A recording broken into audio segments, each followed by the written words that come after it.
morning, my people. What's up, world? It is Monday, January 20th, and I want to thank my Lord and Savior Jesus Christ because with Him, all things is possible. This No Duck Zone episode is sponsored by Match About. Match About. Excuse me. This No Duck Zone episode is sponsored by you know who already, your boy.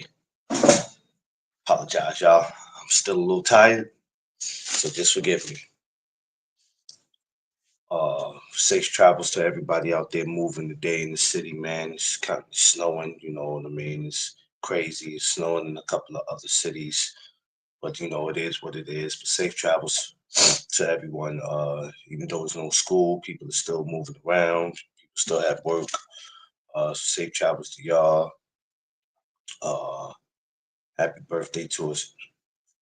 Hold on. Also, to remember, with him, all things is possible. Uh, Very special happy birthday to Dr. Martin Luther King. We're going to be remembering him today. That's what it's going to be about today. We're going to be speaking about him and him only. Uh, like I said, once again, you got to forgive me. I'm just getting up and I'm tired right now. We're going to get into that. All right. We're still praying for the people out in California. Trying to see where is there somewhere where we can donate for them. I'm sure there's a couple places that we could stop, donate something for them. But it seems like even though they are getting stuff out there, uh, just the whole donating would be nice. So we're gonna look to do that. So let's get it started. So for my newcomers, my regulars, everyone, welcome to the No Doug Zone podcast. Let's go. Give me a second, y'all.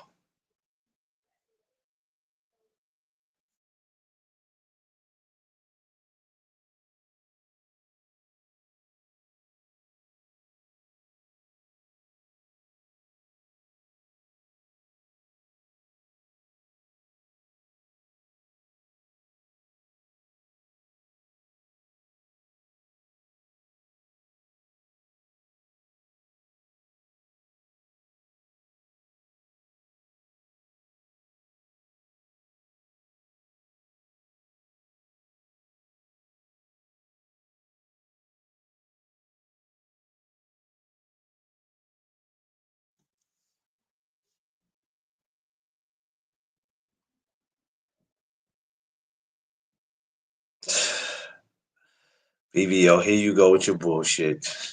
Hey,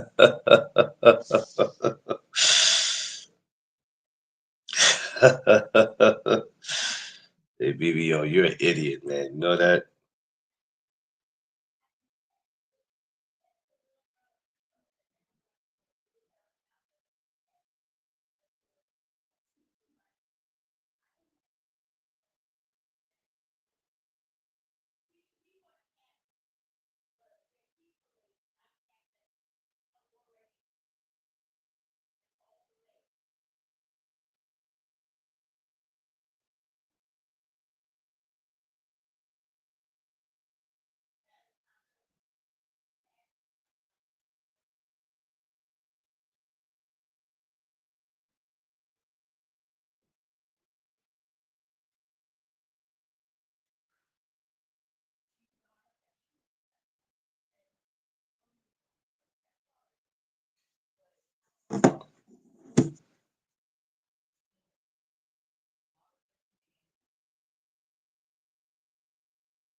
So give me 1 second, y'all. Give me 1 second again.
Sorry, y'all.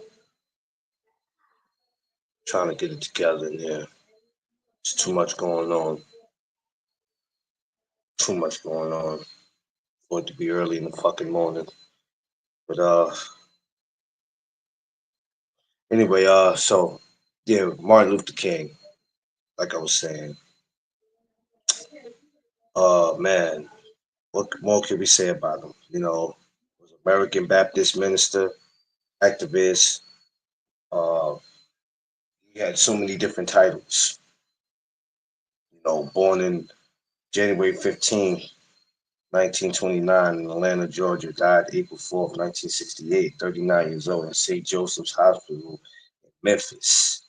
I think the hospital that's in Memphis, the hospital, I think the hotel that he was shot at, I think it's a museum now. So um, that's one of the things if I went to Memphis. Uh, that's what I would like to see when I go there. Is that because I believe yeah, it is a museum or whatever. God is still looking the same. Um, it's crazy because whenever I see pictures or see videos of when he got shot. Oh, excuse me, and his spouse was Coretta Scott King. For people who don't know. Um, but anyway, um, I didn't pay attention in school to a lot of stuff. Um, and some of the things we did, it was just we were sitting there because hey, this is what we were taught. A lot of this was part of history. We got taught by John JFK, and we had to sit and look at the video, listen to that, and then, of course, we had to hear the story about this. So, it was very difficult having to listen to that coming up in school.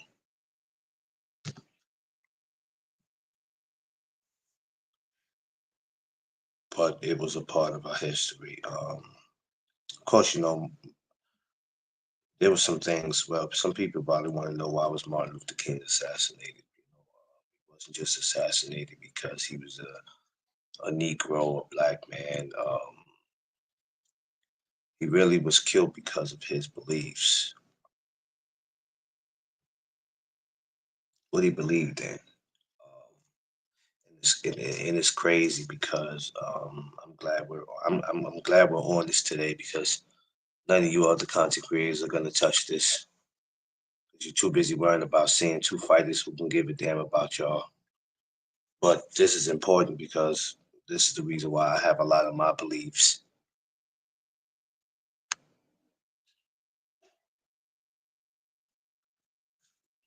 Hold on. Underrated, you gotta come in the other way like you've been doing it, man. I don't understand why it's giving you what you do. Go out and come back in. Um,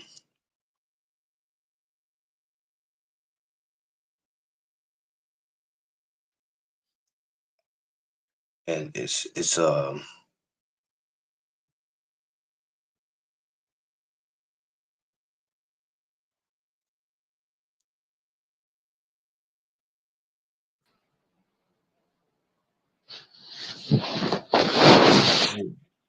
there you go.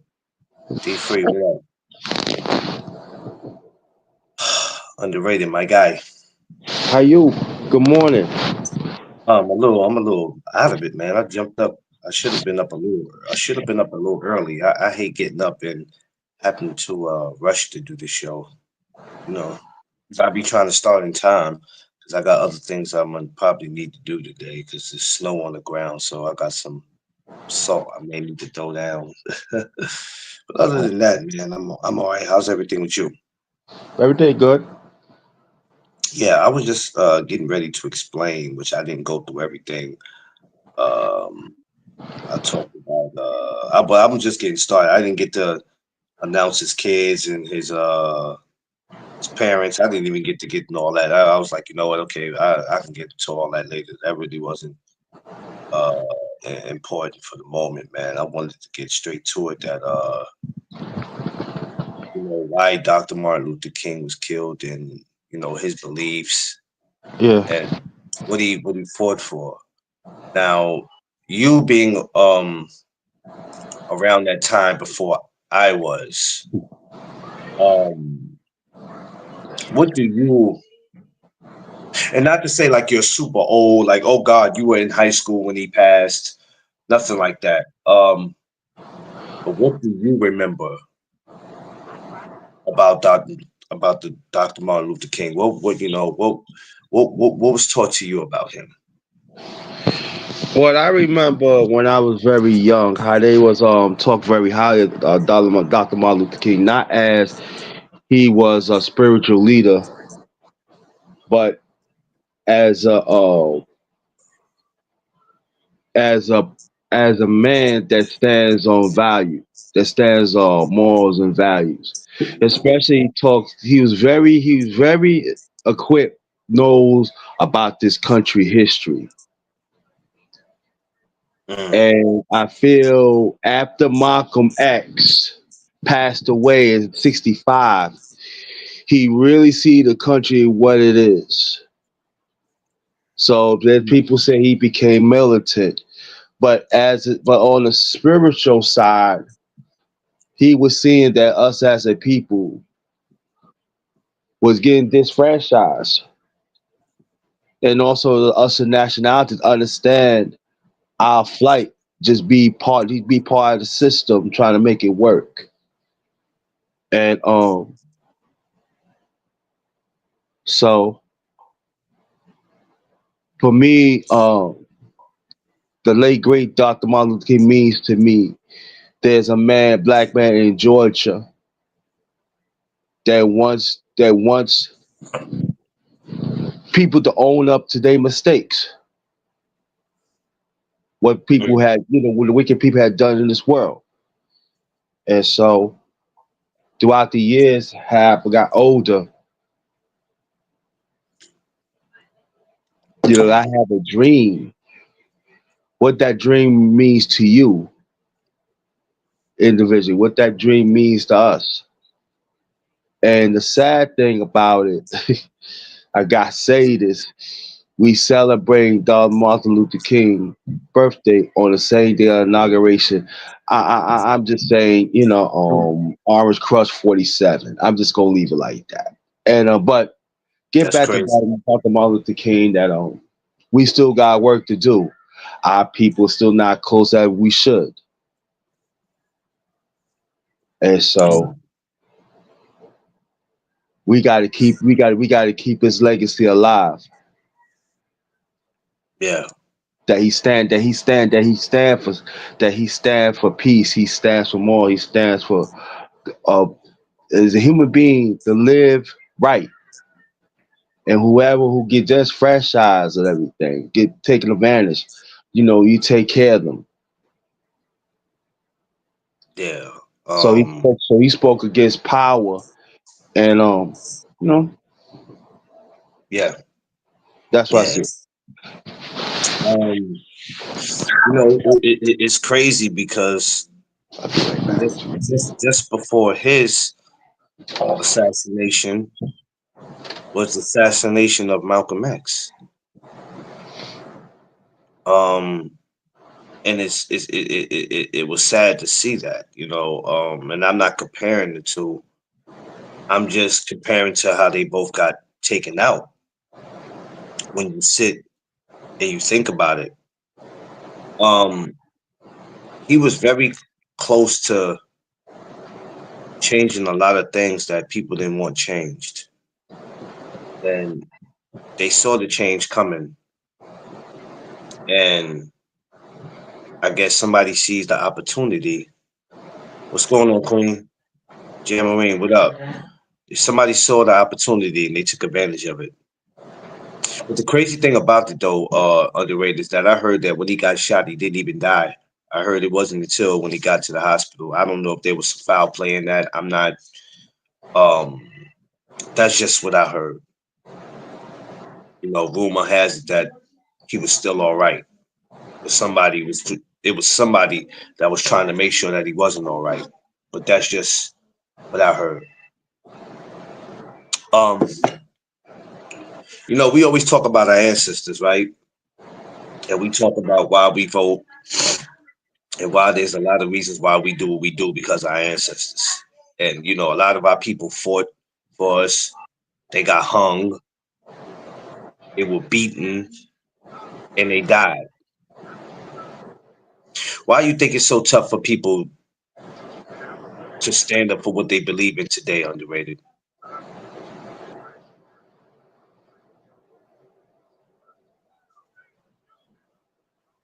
Underrated. Underrated. You still there? All right. I'll wait. Maybe something happened. I'll wait for him to come back in. So,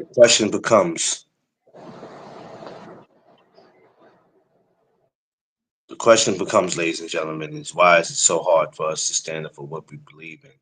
If you look at some of the things that you know Martin Luther King, and not only just he went through, but even his peoples walking across a bridge that they're not even supposed to have walked across. That a lot of them,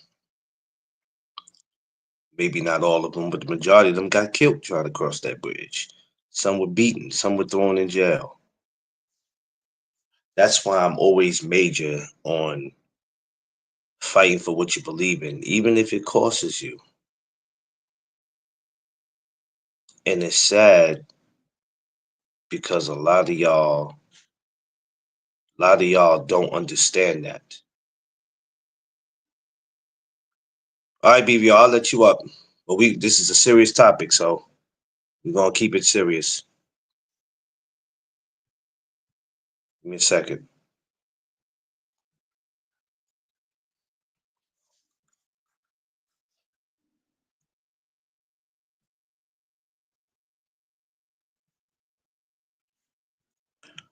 Okay.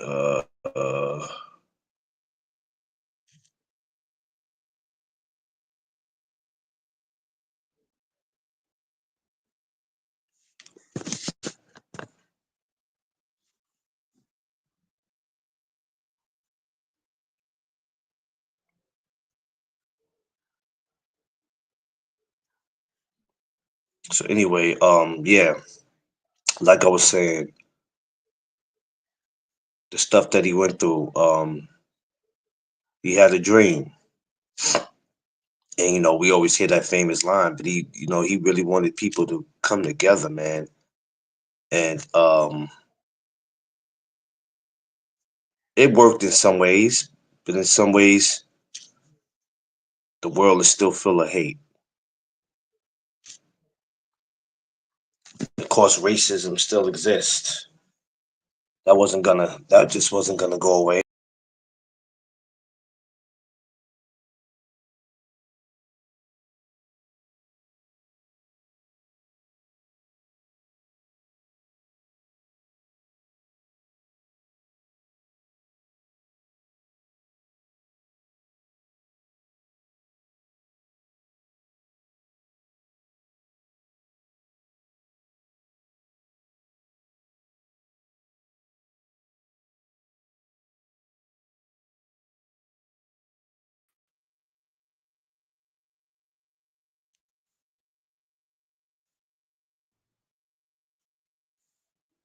Oh, sorry, y'all.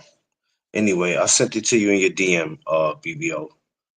Um, Racism didn't go away. That's what he wanted. That was one of the things that he wanted to change, and he wanted everybody to get treated as equal.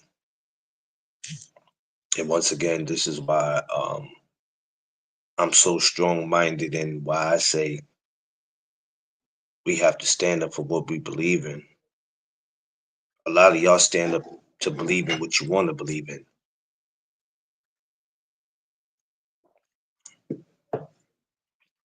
and it's crazy to me because a lot of y'all always talk about ancestors and ancestors, and And all that to me, when y'all say that, sometimes be bullshit because y'all don't keep that same energy when it comes to fighting for what you believe in. This is what a lot of these guys, these people went through for us back at that time.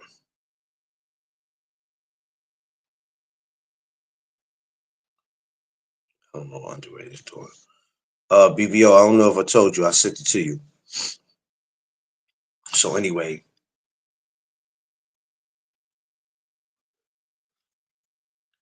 him going through what he, went through, him getting locked up, his people getting beat, wasn't going to stop him from believing what he believed in.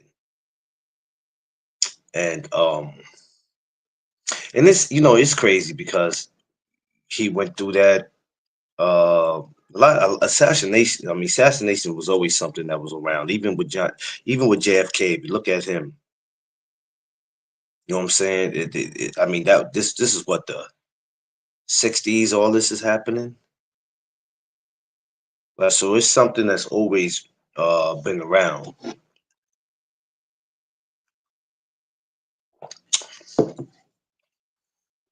And belief for me, it's always been a strong word because it's crazy that Underrated said this too. His birthday was the 15th. I should have been doing the show the 15th and not today. 'Cause today is the joint for old boy. But it is what it is. I don't care about old boy. I don't care about him. I don't care about no boxing today. I don't give a shit about none of that. Um, but I sent him a link. I'm not gonna be on here long with this doing this, y'all. Um, because some of y'all don't care about it. Y'all will say happy birthday to him, but y'all don't care. In a minute, y'all gonna be on here a couple hours arguing about some damn boxing.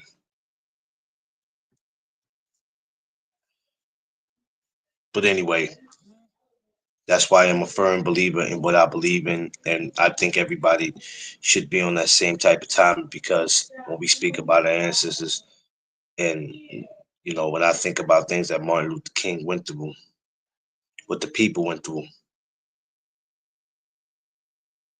it's the first thing that come to mind.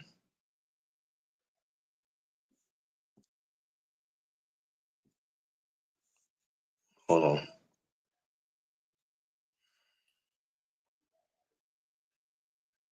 The hell?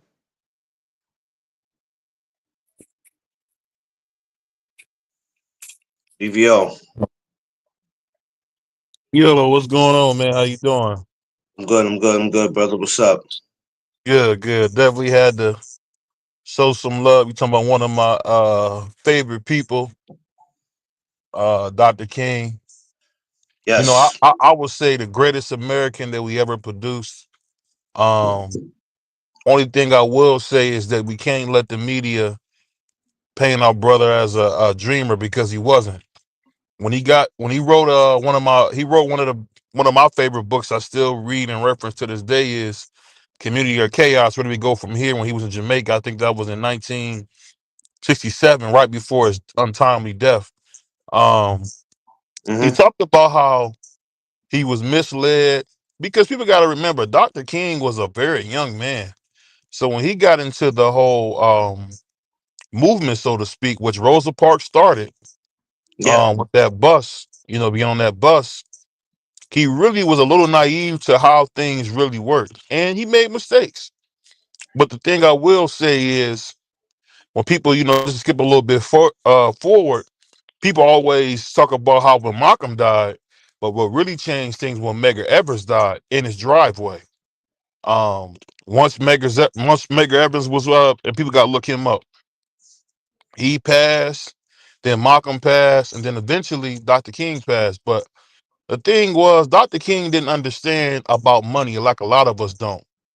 Dr. King spent a lot of his late life, unfortunately, right before he passed, talking about the discrepancy in wealth, how blacks, when we're here in this country, we were never given opportunities that some of the settlers got.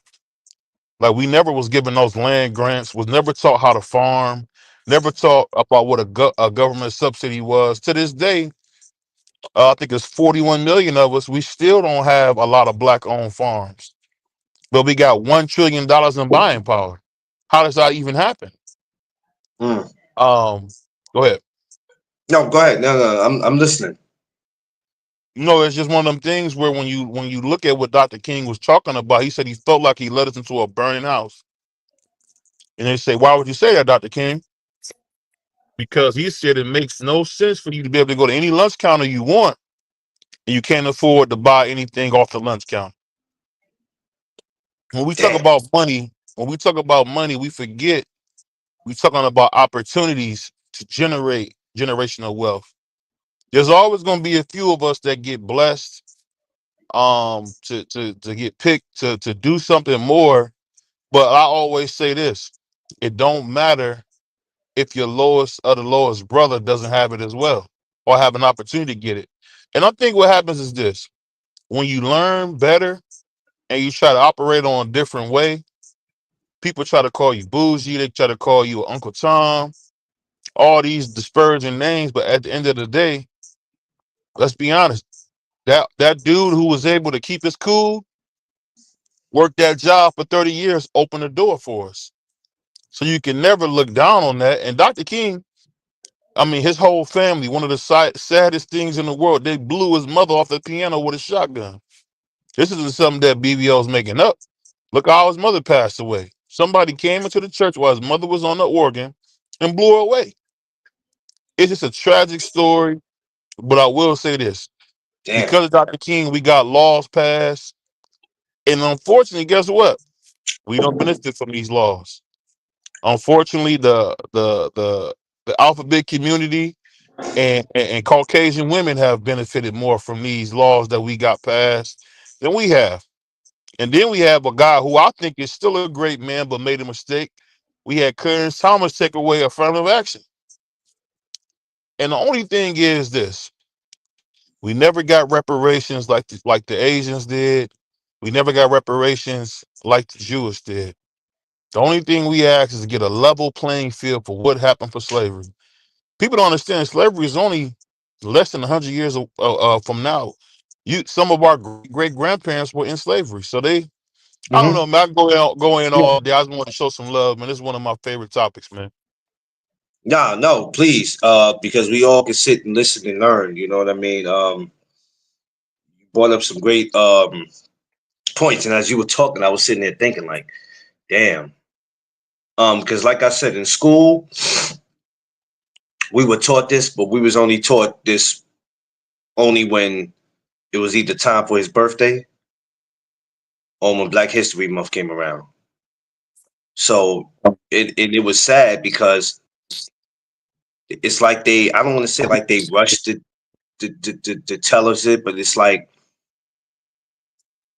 when his time came, all right, this is what you need to know about him. This is what you need to know about him. This is what happened to him, and then boom, we was after that it was Christopher Columbus talk. And I'm like, damn, why are we not hearing this as much as we need to? Why is it that only time when his birthday come, this is the only time we're hearing this? And that shit used to like it didn't bother me then. Now, as me being older and I'm sitting and thinking about it, what were they hiding from us? Or was it even important to them? That's just shit that I think about, as we talking about this. D Free, what's up, my good brother? That's good. Chilling, man. Um, damn, BBO just went in. Oh shit. So D Free, you coming up as a youngster. Um, what were some of the things? Because we all learned. I don't know if we all learned the same things. Some of us might have been taught different about him. What were some of the things that you had learned about Dr. King? Um, it was a couple of things I learned about Dr. King. Um, main the the main thing that I learned was he stood up for he stood up for equal rights. He stood up for us being able to have the same privileges as other as the other race that occupied this company at that time. I mean this country at that time. Um the one thing that I learned mainly from King is you gotta watch everybody that's around you because the whole assassination it was more than just the person that killed them that was involved in that. Um, it was a lot of stuff that was involved, and some of the people that was around them was involved in the same situation. Same thing similar to the people that was involved with his own assassination. So it's like you gotta pay attention to everything, even though you can be a great person and you looking out for everybody. It's always somebody that's trying to bring you down. That's right there in your circle. You gotta pay attention to everybody that's around you. And I think the one thing that I learned from King is you can never let your guard down. You can't let it down because you never know who's trying to who's trying to take your spot or who's trying to take you out of here because they don't like the message that you're speaking about. Mm, yeah, that's damn, I didn't really think about it like that though, free.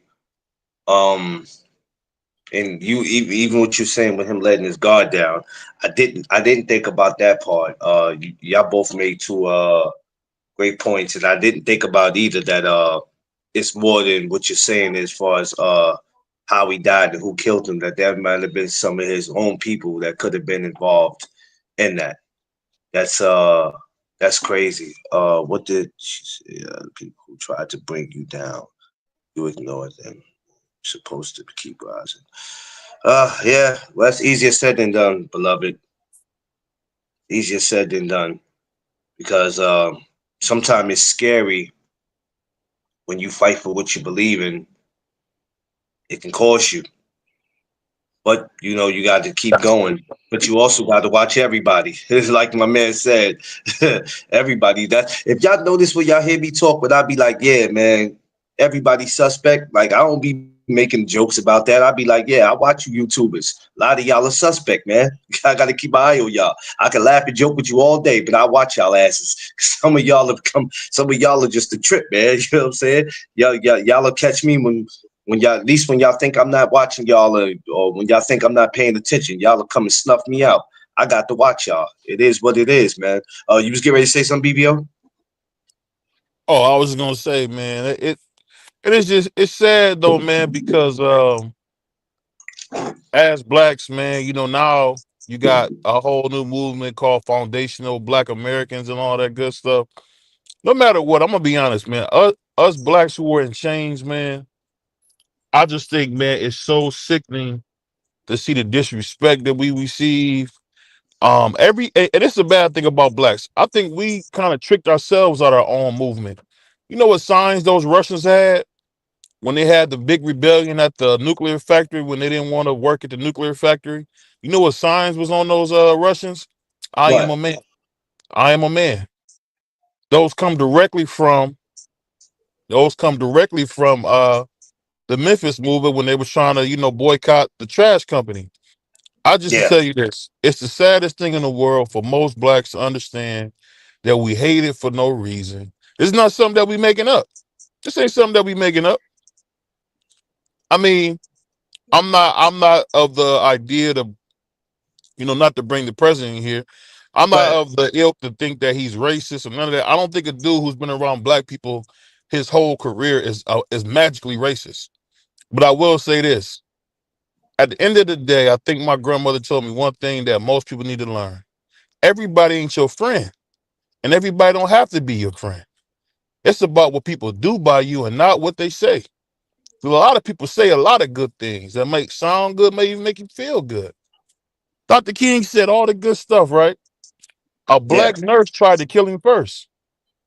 A black nurse came and poked, shot it, and tried to unalive him first. Somebody black.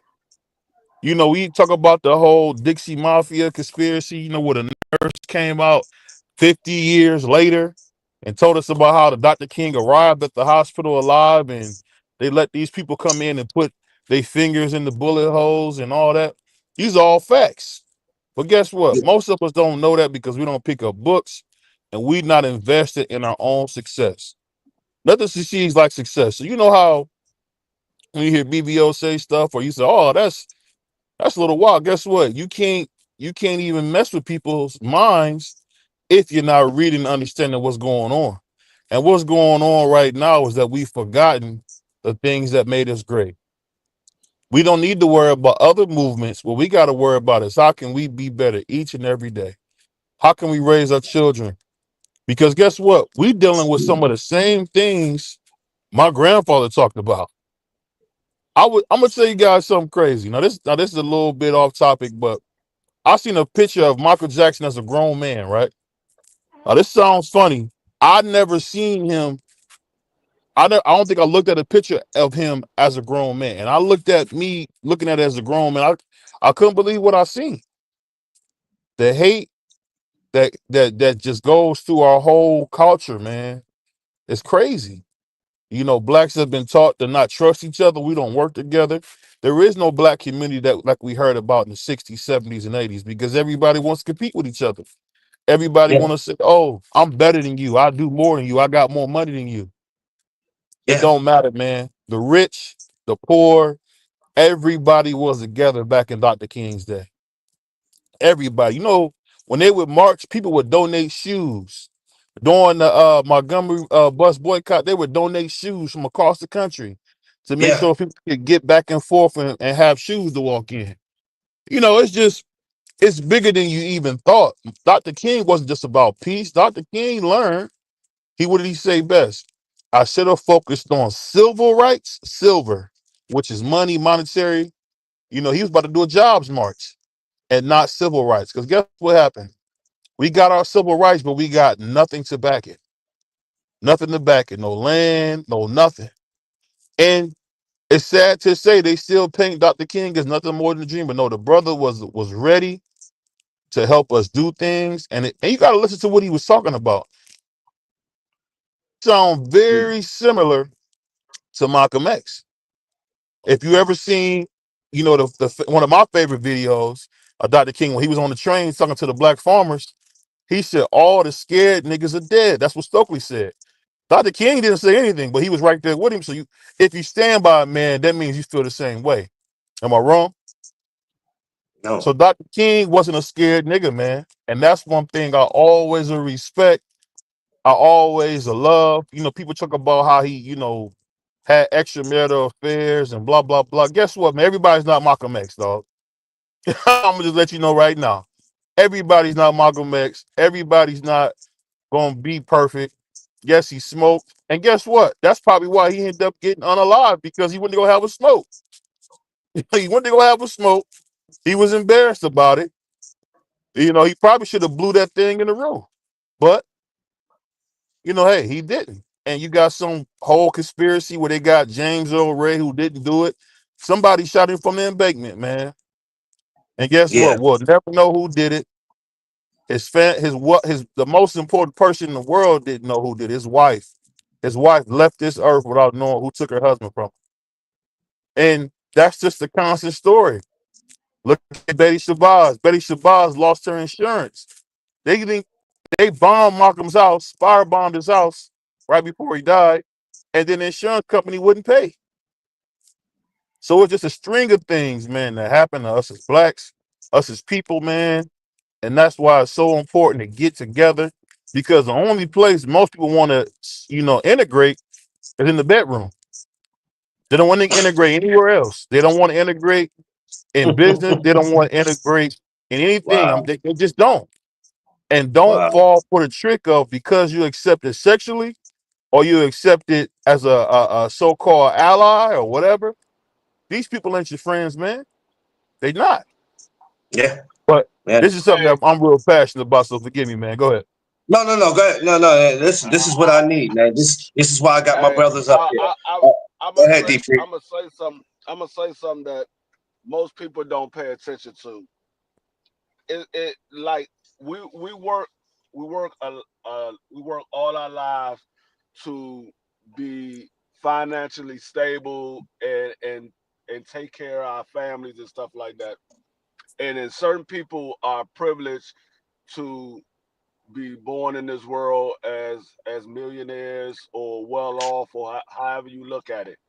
But what you have to realize as a black person or a black man, no matter how much money you got, no matter how powerful you are, they will always take you down. All you got to do is you can look at Malcolm X, you can look at Dr. King, you can look at some of our biggest celebrities. No matter how big or how powerful you are, they will always take you down. You'll never be on their level. And when people don't realize, they look at the middle class or the low class and say, "Hey, you're not as good as me because you don't have the money or you're not as established as another person is." No matter what you have or what you believe you are, you will never be on their level. You will always be below them, and they will always make sure you know that you're not on their level. They'll take you out at any given time, and they might not kill you, but they'll kill Yeah. they'll kill your statue and show. Look, we saw it happen to Tiger Woods. We saw it happen to Michael Jackson, Bill Cosby. We see it happen to all these celebrities, Diddy, all these celebrities. No matter how big you think you are, whenever they want to get rid of you, they'll get rid of you. They'll bring you back down to the lowest person on this earth. Yeah. Yeah. I can't disagree with that because if anybody's paying attention to the world and what's going on in it, it's a fact and it's a domino effect. You know what I mean? When after they came for Diddy, then it was Jay-Z, and I said, "Oh shit." That's when they hit me. I'm like, "Well, damn, if they coming for them, who the fuck is next?" It definitely became a domino effect, and I don't think they finished. I think they got, as much as I hate to say it, I'm tired of seeing our people go down, but in 2025, they got work to do. I have a feeling there's going to be a lot more people they about to be coming after. But yeah. First of all, thank y'all for even being up here. BBO boy, you a deep brother, man. You very deep. You had me sitting here thinking. But BBO, You know the sad thing about it though, man, is that what?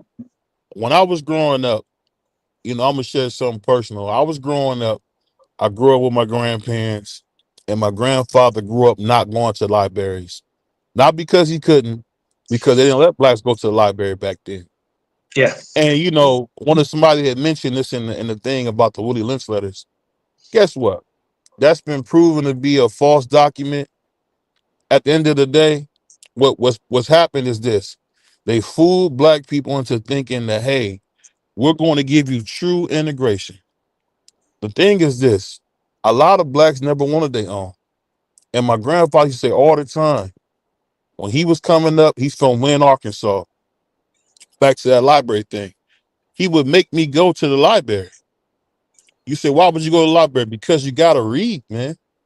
You'd be surprised how many adults have not read at least 3 or 4 books in their adult life.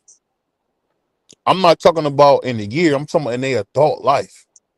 Because guess what? A lot of the information that you hear on the internet, I'm sorry to say, is false. A lot of it is false. A lot of it is trumped up to make you view it. Um, and I just think it's just so sad because, like, we speak about Dr. King, man. I don't think people understand. They went after the man's family. They went after his reputation. I mean, when you say when they talk about 63, they don't realize in 67, I think it was 68 when he died, or was it 69? Right before he died, he was a pariah. Because he was against the Vietnam War. So that's what I mean when I say people talk about, oh, he was no, the brother was ready to go, ready to make things happen. And let's be honest, a lot of people don't like that. A lot of people call that, that's to me what I'm younger, so I that's what I call that Bill Cosby life.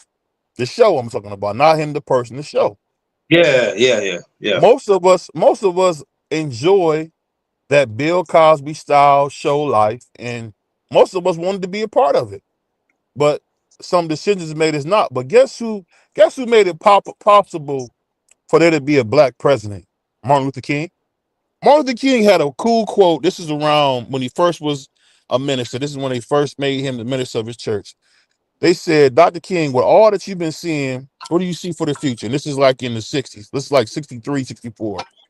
He said, the way things are going, I think we'll have a black president within 20 years. And guess what? He said in 40 years, sorry, in 40 years. And not too long after that, we had Obama because blacks did a great job. I think it was from 1908 to 1961. We had the greatest prosperity as a culture in that short amount of time. But tell me why we haven't even had not even a half or even a fourth of that same success that our great grandfathers had at this point. It's because we not focused on what's at hand. What's at hand is this: get your education, find out what you do well. And when I say education, I don't mean school.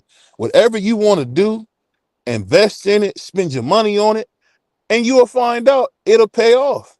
It'll pay off, man. And people don't understand. Dr. King made it possible for you to do that. Some of the stuff that we get to do, our grandparents couldn't dream of. Going to the library, picking up a book, getting an audio book, understanding what we want to do, making plans, not plans being made for you. So I'm gonna tell you this, and shout out to hip hop for being the first art form made by free blacks. People don't understand. We used to be in bondage with the Jim Crow laws. We are if you born after if you're born after 1981, you're one of the first generations of free blacks who didn't have Jim Crow, who didn't have all these racist laws that worked against you. And that's not that long ago, man. So shout out to Dr. King. Can't say enough about his wife for sticking by him. And he had a beauty queen, bro. The brother had a Yeah, beauty queen. You yeah, look at the yeah. pictures of Coretta when she was young. Yeah, I I just ain't looked at talking about when she was old. no, I just looked at a picture where I was like, well, this not to Yeah, say I never saw one, but I said, this damn. yeah. You see her when she old, look like a piece of pepper jack turkey. But when she was Stop. young, brother, she was cold. She was cold. Yeah, And yeah, you know what? yeah, I'll put it like this. And another person you can't mention Dr. King without his biggest inspiration. Shout out to Mahalia Jackson for always being right there with Dr. King, inspiring a young man to do what he did. When you got the I Have a Dream speech, guess what she said? Martin, tell him about the dream. That was Mahalia Jackson that said that. That was Mahalia Jackson. mm, That you can hear her voice audibly saying, tell him about the dream, Martin. He was up there scared to death during the I Have a Dream speech. So yeah, shout out to Mahalia Jackson, man. Shout out to the black women too, because y'all get hated on a lot. And I'm gonna be honest with you. I'm gonna just say this. It's probably controversial as well. Most black men date black women. So cut the crap. Most of us date black women. It's just that simple, man. So don't listen to the social media. Don't listen to none of that. Because black people have always done good together. Not to say something's wrong with integration. I mean yeah, interracial dating. I come from interracial dating. But guess what? My mom said it best. You gotta do what works for you. yeah. That's it. Don't That's do it. what people want you to do. You do what works for you. The same thing I tell people when they do their show. Hey, man, you can't run your show the way everybody else wants you to. You got to do what works for you. Do what works for you. You know what I mean? At the end of the day, it's your life. Uh, D free. You want to make any comments, brother, on that? No, I mean, I Damn. see the young lady in the comments, and she said there's a lot of us hating on each other, and that comes with a lot of individuals jealous because of they're not able to do it themselves, or they're not educated enough to teach themselves how to do certain things, how to get certain things, how to how to have better for themselves. And it comes with the household. It comes with the household that you was raised in. Because let's be honest, a lot of these kids takes to the streets because the streets cater to them or they show them love. They not getting the love that they want at home or getting the attention that they need at home, so they go to the streets and get it. Because I was never one of the ones that hang out in the streets. My family was a family oriented family. We did everything together. We had family cookouts on a regular basis. We had family trips on a regular basis. It was never no time for me to really hang out on the streets because I was always doing something with my family. So a lot of these kids is raised by the streets, and when you raised by the streets, you deal with what goes on in the streets. But if a lot of these kids had parents that really paid attention to their kids, we wouldn't have so many of these young people out here doing what they're doing. A lot, and it goes back to a lot of these people ain't ready to be parents. They lay down and do what they do, but they ain't ready to be parents because Yeah, they too busy. Some of these people, and it's not even the fact that they don't love their kids, because I'm quite sure most of these parents love their kids. Now I know there's some of them out there that doesn't love their kids, but most of these parents love their kids, but they're not in position to be a parent. Some people are not in position to be a parent. That's why you think you see so many, and I don't want to knock on them, but why you think you see so many Caucasians wait till they in their mid 30s or whatever before they start having kids? Because they want to make sure that they financially stable and they well off before they decide to start having kids. You be seeing a mm, lot of these older white people walking around with kids. You be like, dang, he with his grandkids. Nah, that's his child. That's his child. nah, facts, facts, facts. I seen that. Hey, I I know you seen gotta that. love Puerto Rican free. Hey, he must got his beanie on. Whenever he got his beanie on, he a cold mofo, man. He a cold mofo when he got his beanie on, man. He said Shout he out to got his Beanie beanie. Free, man. He said he got his beanie on. I'm done. No, but you know what though? It's crazy though, because when I be on the subway free and I look at when I see them, I'd be like, that's dope, man. Because I don't have no grandparents left. All my grandparents on both sides are gone, and I see that, and I'd be like, damn, man, that's dope. And then dude would be like, oh no, this is my son. I look at dude like, you like 66. It's your Yeah. son? Holy A lot, shit! a lot of, a lot It's of them crazy. are taught. They are taught at a young age. There's no need for you to have kids early. Get all of your party and all your stuff out of your system, and make Yeah, sure that you're well off before you decide to start having kids. They're taught that at a young age. You don't. I mean, I ain't gonna say there is no Caucasians or whatever that having kids at young age, but majority of them don't have kids at young ages. The yeah, successful ones don't. I'll be honest. What Free is saying is very true. I remember having my daughter, with my current wife. I was 28. I'm thinking, dang, this is kind of old to have a baby. But you know what? Guess what? My daughter ain't over. She not with her grandma all day like I was. She not everywhere. She don't got all that screen time. Like even when I tell you something, when I take my daughter around my friends whose kids are older, even though we the same age because they had them young, people are still so shocked about how much my daughter reminds them of how we were as kids.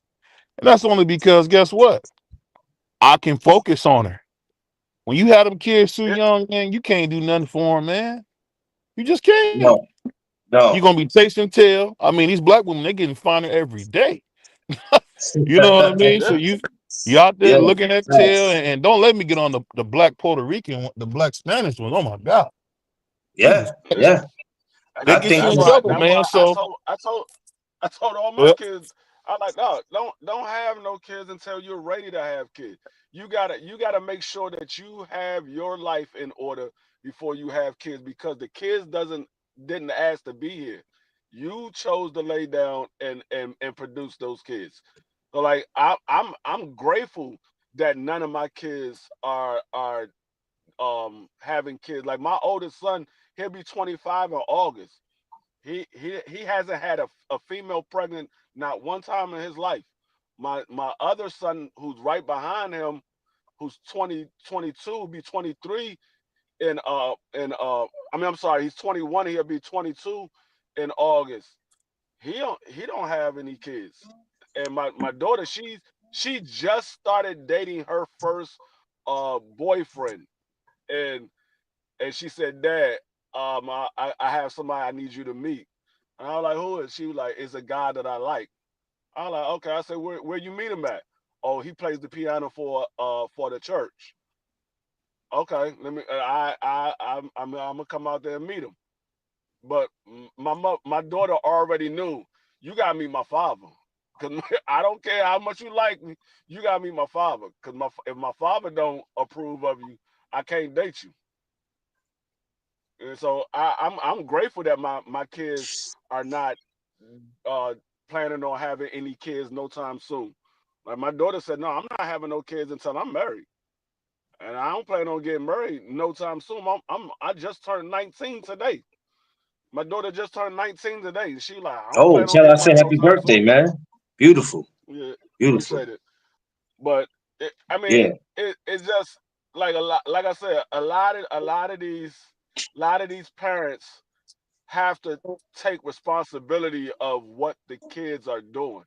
Most people say, "Oh, these kids out here running wild or whatever," because they don't have no parents taking responsibility. The first thing you hear when one of these kids get shot in the street, "Oh, he was a good kid. He didn't bother anybody." That's the whole cliche to everybody when one of these kids get killed in the street, and that that that rightfully that that so. that that, that sound Rightfully good. so. But what Maybe was some your? of them are good kids and didn't bother anybody, but not I all mean, of them are that that that same that way. that that that that sound good, but if it's 1, 2 o'clock in the morning, your child is 16, 15 years old. What the hell was they doing outside at that time? But then you talk about, man, I Yeah, can't stand the hood, I can't stand this neighborhood, or I can't stand this. But number one, your child should have been outside that goddamn late. And where the hell were you? You understand what I'm saying? So, yo, my baby ain't never did nothing to nobody, man. Listen, man, that shit sound good. But your baby shouldn't have been out at 1 o'clock in the morning at 16 years old. You know what I'm I saying? mean, And another problem, free. Too many of these parents will keep trying to be friends with these damn kids. Like let's be honest. I see a lot of that. That shit gotta stop. They gotta know the yeah, difference. They gotta that's what know I the said. difference. I'll be cool with you. You can Some come people and talk to ain't me, ready to be but I'm parents. not your friend. You Like know what I, I'm I saying? remember one time when my son, uh, me and my son was talking, and he called me bruh. I said, "Who the hell you think you talking to?" He like, "Oh, dad, Mm, that's just how we talk. That's how we mm-mm. talk now." I said, I don't care how you talk, nigga. I'm your father. You don't call me bruh." He like, I Yeah. apologize. I apologize. I said, "That's how you talk to them, your friends, and the people on the street. I'm not one of those guys. I'm not one of your school your high school friends, and I'm not no nigga on the street. You're not gonna just call me bruh. You No. call me dad. You call me dad, and that's it. You don't call me anything else outside of dad." Yeah. Like they get it twisted. And like I said, it's too many of them. When I see these mothers on TikTok and Instagram be twerking with your 5 or 6 year old daughter, that shit is disgusting. It makes me want to throw up. It makes me want to throw up. But then when you hear that she's around boys, you want to tell her I didn't raise you to be like that. Shit, you got her twerking already. She 5 years old. You think that shit I'm cute? I'm so happy that TikTok went away. We ain't got I ain't got to worry about. Sitting in this joint. That's one less social media platform that we got to worry about these kids being on. I never did it anyway. People kept telling me get on TikTok. I said, hell no, man. I don't want that shit. I said dealing with Instagram and YouTube is enough, bro. I said I don't want that bullshit. And then this turns around and happen. I told Tiffany yesterday. I said, boy, I'm glad I didn't get that. I'm glad because a lot of people was depending on TikTok, probably more than anything else. I'm glad I didn't volunteer to get that. Yeah, underrated. Like, What's up, bro? Mm-hmm. Yeah, so it's just yeah, but it's crazy how it's years later. Let's see, Dr. King's been going for how many years now? I hate to do the math on it. He's been going for some he time. died. He died in 1964, Hey, 1965. no, No, he 68, died at April 4th, 68. April 4th, 1968. So how many years? 68. So Okay, 68. correction, how many years has that been, gentlemen? That's 57. This God, April made 57 years. God damn. Despite everything we learned and everything we heard from seeing him go and seeing Malcolm X go, we seen so many stuff. We all lived to see we all lived to see a president. Did y'all ever sit and think that out of all the stuff our people been through and what we've been through personally in our life, that we'll be here today to talk about that? Because you have to think about stuff like that. You know what I'm saying? Like when y'all think about that, did y'all ever think like, damn, I'm here to teach my kids this, and I have to be here to teach my kids this. Yeah, That's yeah. it's pretty deep, man. It's deep. Well, I said for me for a moment in my life, the stuff that we see and stuff, I never think we was gonna see in it. But you know, I guess the word that come up in my mind right now is optimistic. Yeah, yeah. For me, optimistic is sometimes hard, but to be optimistic, and then plus we know the history. You got the history now. We lived through some of it and everything. We can, like you said, show our kids and other people. And now now, hey, you got Google now. You Google it. Yeah, yeah, yeah, yeah, yeah. Yeah, you got I stuff mean, on I'm YouTube. talking Google. about the lazy ones. If you got to go to live, I tell people go to I was live. about to say. I was about to say Google is just another way for a person to be lazy. Nobody have to go look it No, up themselves. I was getting ready to say that. Yeah, yeah. I was getting 'Cause ready. I was getting ready to say that. I'm not gonna lie. I ain't gonna lie. After a while, I'll be like, man, I'm gonna Google this shit.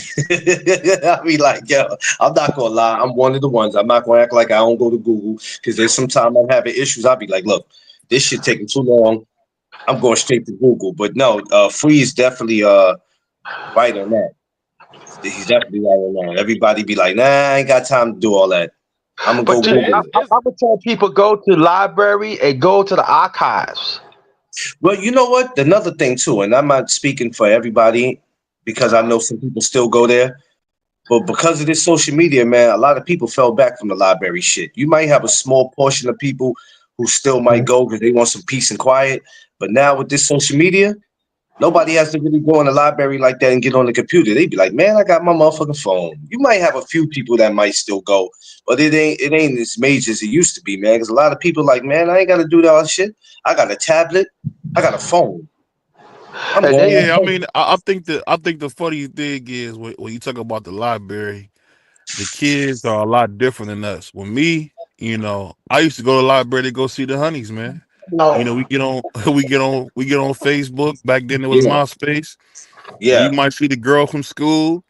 You might get you a kiss or something in the back of the library. These kids are a little different than us, oh, so I'm I'm gonna just That's a being fact. honest. I'm gonna tell you Go ahead. something. I'm gonna tell you something that I noticed the other day, Hmm. and it made me sit back and just look at everything.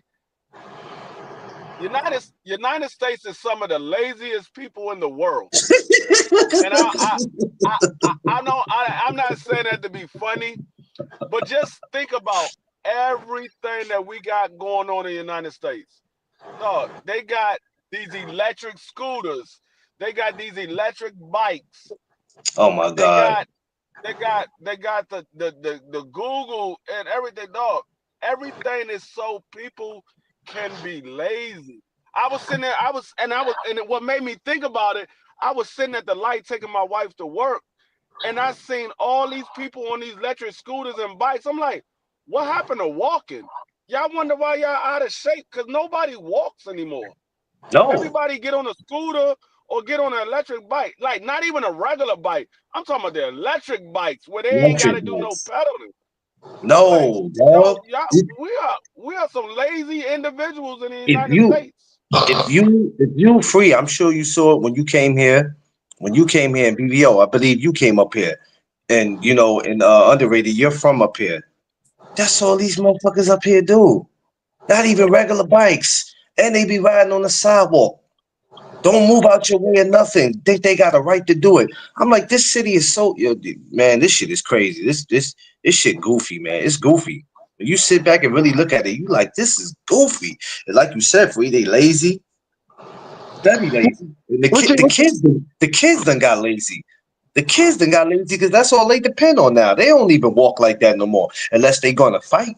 But they don't even walk. what I you remember know? when I I feel was, like what? What you know? What I like, feel like I told my stepdaughter, she was living, we live right across the street from where she used to work at. She don't work there no more. And she was like, I gotta be at work at such and such time. I'm like, well, walk to work. What are you talking about? I don't walk to work. What you mean you don't walk to work? You work across the street. The hell you mean you don't walk to work? No, when I was a kid, when I was my stepdaughter's age, I used to walk like 5-6 miles to where I had to go. I'm like, dog, I don't feel like That's if I what up. didn't have money, if I didn't have money to get on the metro bus, or I didn't Yeah, have a actual bike, I will walk. I had no problem walking. I will literally walk wherever I had to go. but I It's been think that's plenty of kind. times I I think that's walked kind. But, see, five but free. miles. I think that's kind of crazy to say I'm not gonna walk across the street. Well, it's a status now to not walk.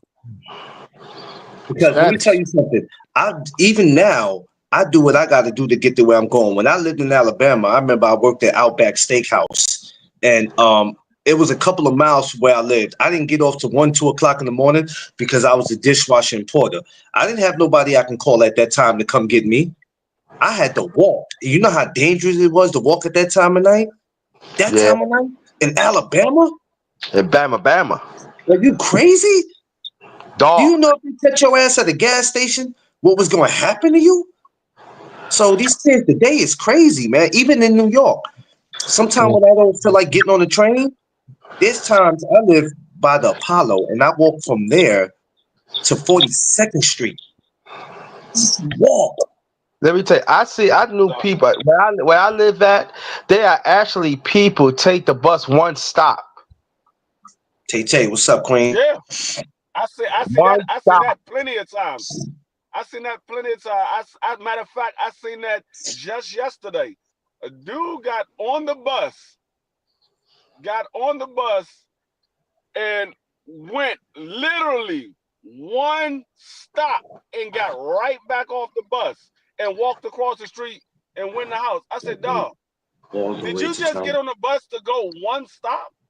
He said, yeah, Tay, Tay, I didn't feel like walking. I didn't feel like walking up the street Tay, because it was starting to rain. I said, dog, that Tay, was Tay, about Tay, the if you think laziest thing I've ever seen in my Tay life. Tay, if you think I'm lying, Tay Tay, ask my wife Tiffany. Me and Tiffany talked one day, and I was on my way to Times Square. I forgot. I think it was something. I was going there for something, and I'm walking through Central Park, and she's like, "You've been walking for a while. Where is you going?" I was going my ass to Times Square, but I was walking through Central Park, and I walked through the whole.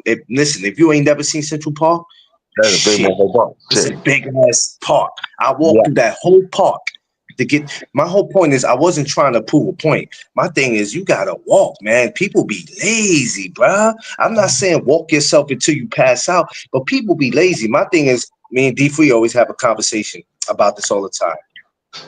We have to get older in life, and when we get older, we already don't want to die, but it's a part of life. But I also want to be in shape the older I get. You know what I'm saying? I don't want to be one of these guys where I gotta have somebody always depending, like I gotta depend on somebody to help me all the time. I want to be able to be. I see guys 70 years old, they in better shape than the kid that's 17, 18. That's how I want to be. You know what I'm saying? I want to So be. I don't want to be one of these old men. I remember my great grandmother when she passed, she was 96 years old. My great grandmother, you would have never thought she was 96 years old. She for one, she didn't look that old. She looked old, but she didn't look 96 years old. And she never had a walker. She never had a slow pace to her or anything like that. She walked like a normal human being, and that was because she always kept her body in shape. Not far as doing exercise or anything like that, but she would walk everywhere she had to go. She never owned a car. The only people that drove for my great grandmother was my great grandfather and one of her kids. But when my great grandfather passed when I was like 2 months after I was born, so I never met him. But that's what Mm, I was told. He was the one that had the license in the family. He would drive her around. But she always walked everywhere she had to go. It could be anytime. I don't matter what time of the day it was. I was coming in the house. I could see my great grandmother walking from the corner store or walking from the grocery store, and I run up, catch up to her, and grab the bags from her and walk with her to the house. My great well, grandmother never caught the bus anywhere. She never caught the bus anywhere. Either she walked or one of the kids gave her a ride. If they didn't give her a ride, she was walking. yeah, yeah. It's for the last couple of years, it's just been different, man. It's different. These people today, man. It ain't just the kids, because I don't want people to think you're just taking a shot at the kids. Even some of these grown ass people, I look at them, I go, man, y'all lazy as shit. Then they excuses my body ain't what it used to be. Man, I don't want to hear that shit, bro. Y'all are lazy, bro. You like yo free. Like they be on here with the scooters, right? Or they bikes. The bikes you were just talking about, they'll take them same bikes Yeah, and get on the subway with it. I'm like, what the fuck is the point of you having a yeah, bike if you yeah, gotta get on the subway with it? yep. What are Like you getting on the subway for with it? What are you talking about? I'm looking like the whole that's what point of you having that bike is so as you could get to where you're going. But you'll get on the train with that big ass bike and block everybody and then expect everybody to move out your way. Like people in this city is goofy, man. They goofy in I New told York. my wife. I told my wife yesterday. I like, man, I gotta get back in the gym. She like, what's wrong with you? I was chasing Dreamer Dacia around the house. I like, all right, time to take a break. I was breathing hard as shit. I was like, Get on. I gotta get back in the gym. I'm sitting here breathing hard as shit. Cause I told Tiffany this. uh, we was running around for about a good 10 minutes, and all of a sudden I was like, whoo, we gotta take a I break. We told gotta take a Tiffany. break. I told Tiffany the same thing. I said, let me tell you something. I'm not old, but 20 something is different from 40 something years old. Like you got to get your shit in shape. Like I got to do it. I'm like, bro, because when it get to a point where I just don't, I want to eat and lay down, and I'm not getting up doing nothing with it. That's why I told her. I was like, nah, we get to the gym. Fast was goofy. Yeah, they are. Tay, I'm Uh, tired of them. They goofy, that but that that's the thing that I hated though. I hated seeing people, and I don't even understand why the buses came up with that. I'm like, they came up with the little bike racks or whatever for you to put your bike on. Nigga, when I was that's a kid, stupid. I had a bike. Nigga, I was riding my bike wherever I had to go. I'm not getting on the bus. What? We going to the mall? Bet I'm riding my bike to the mall.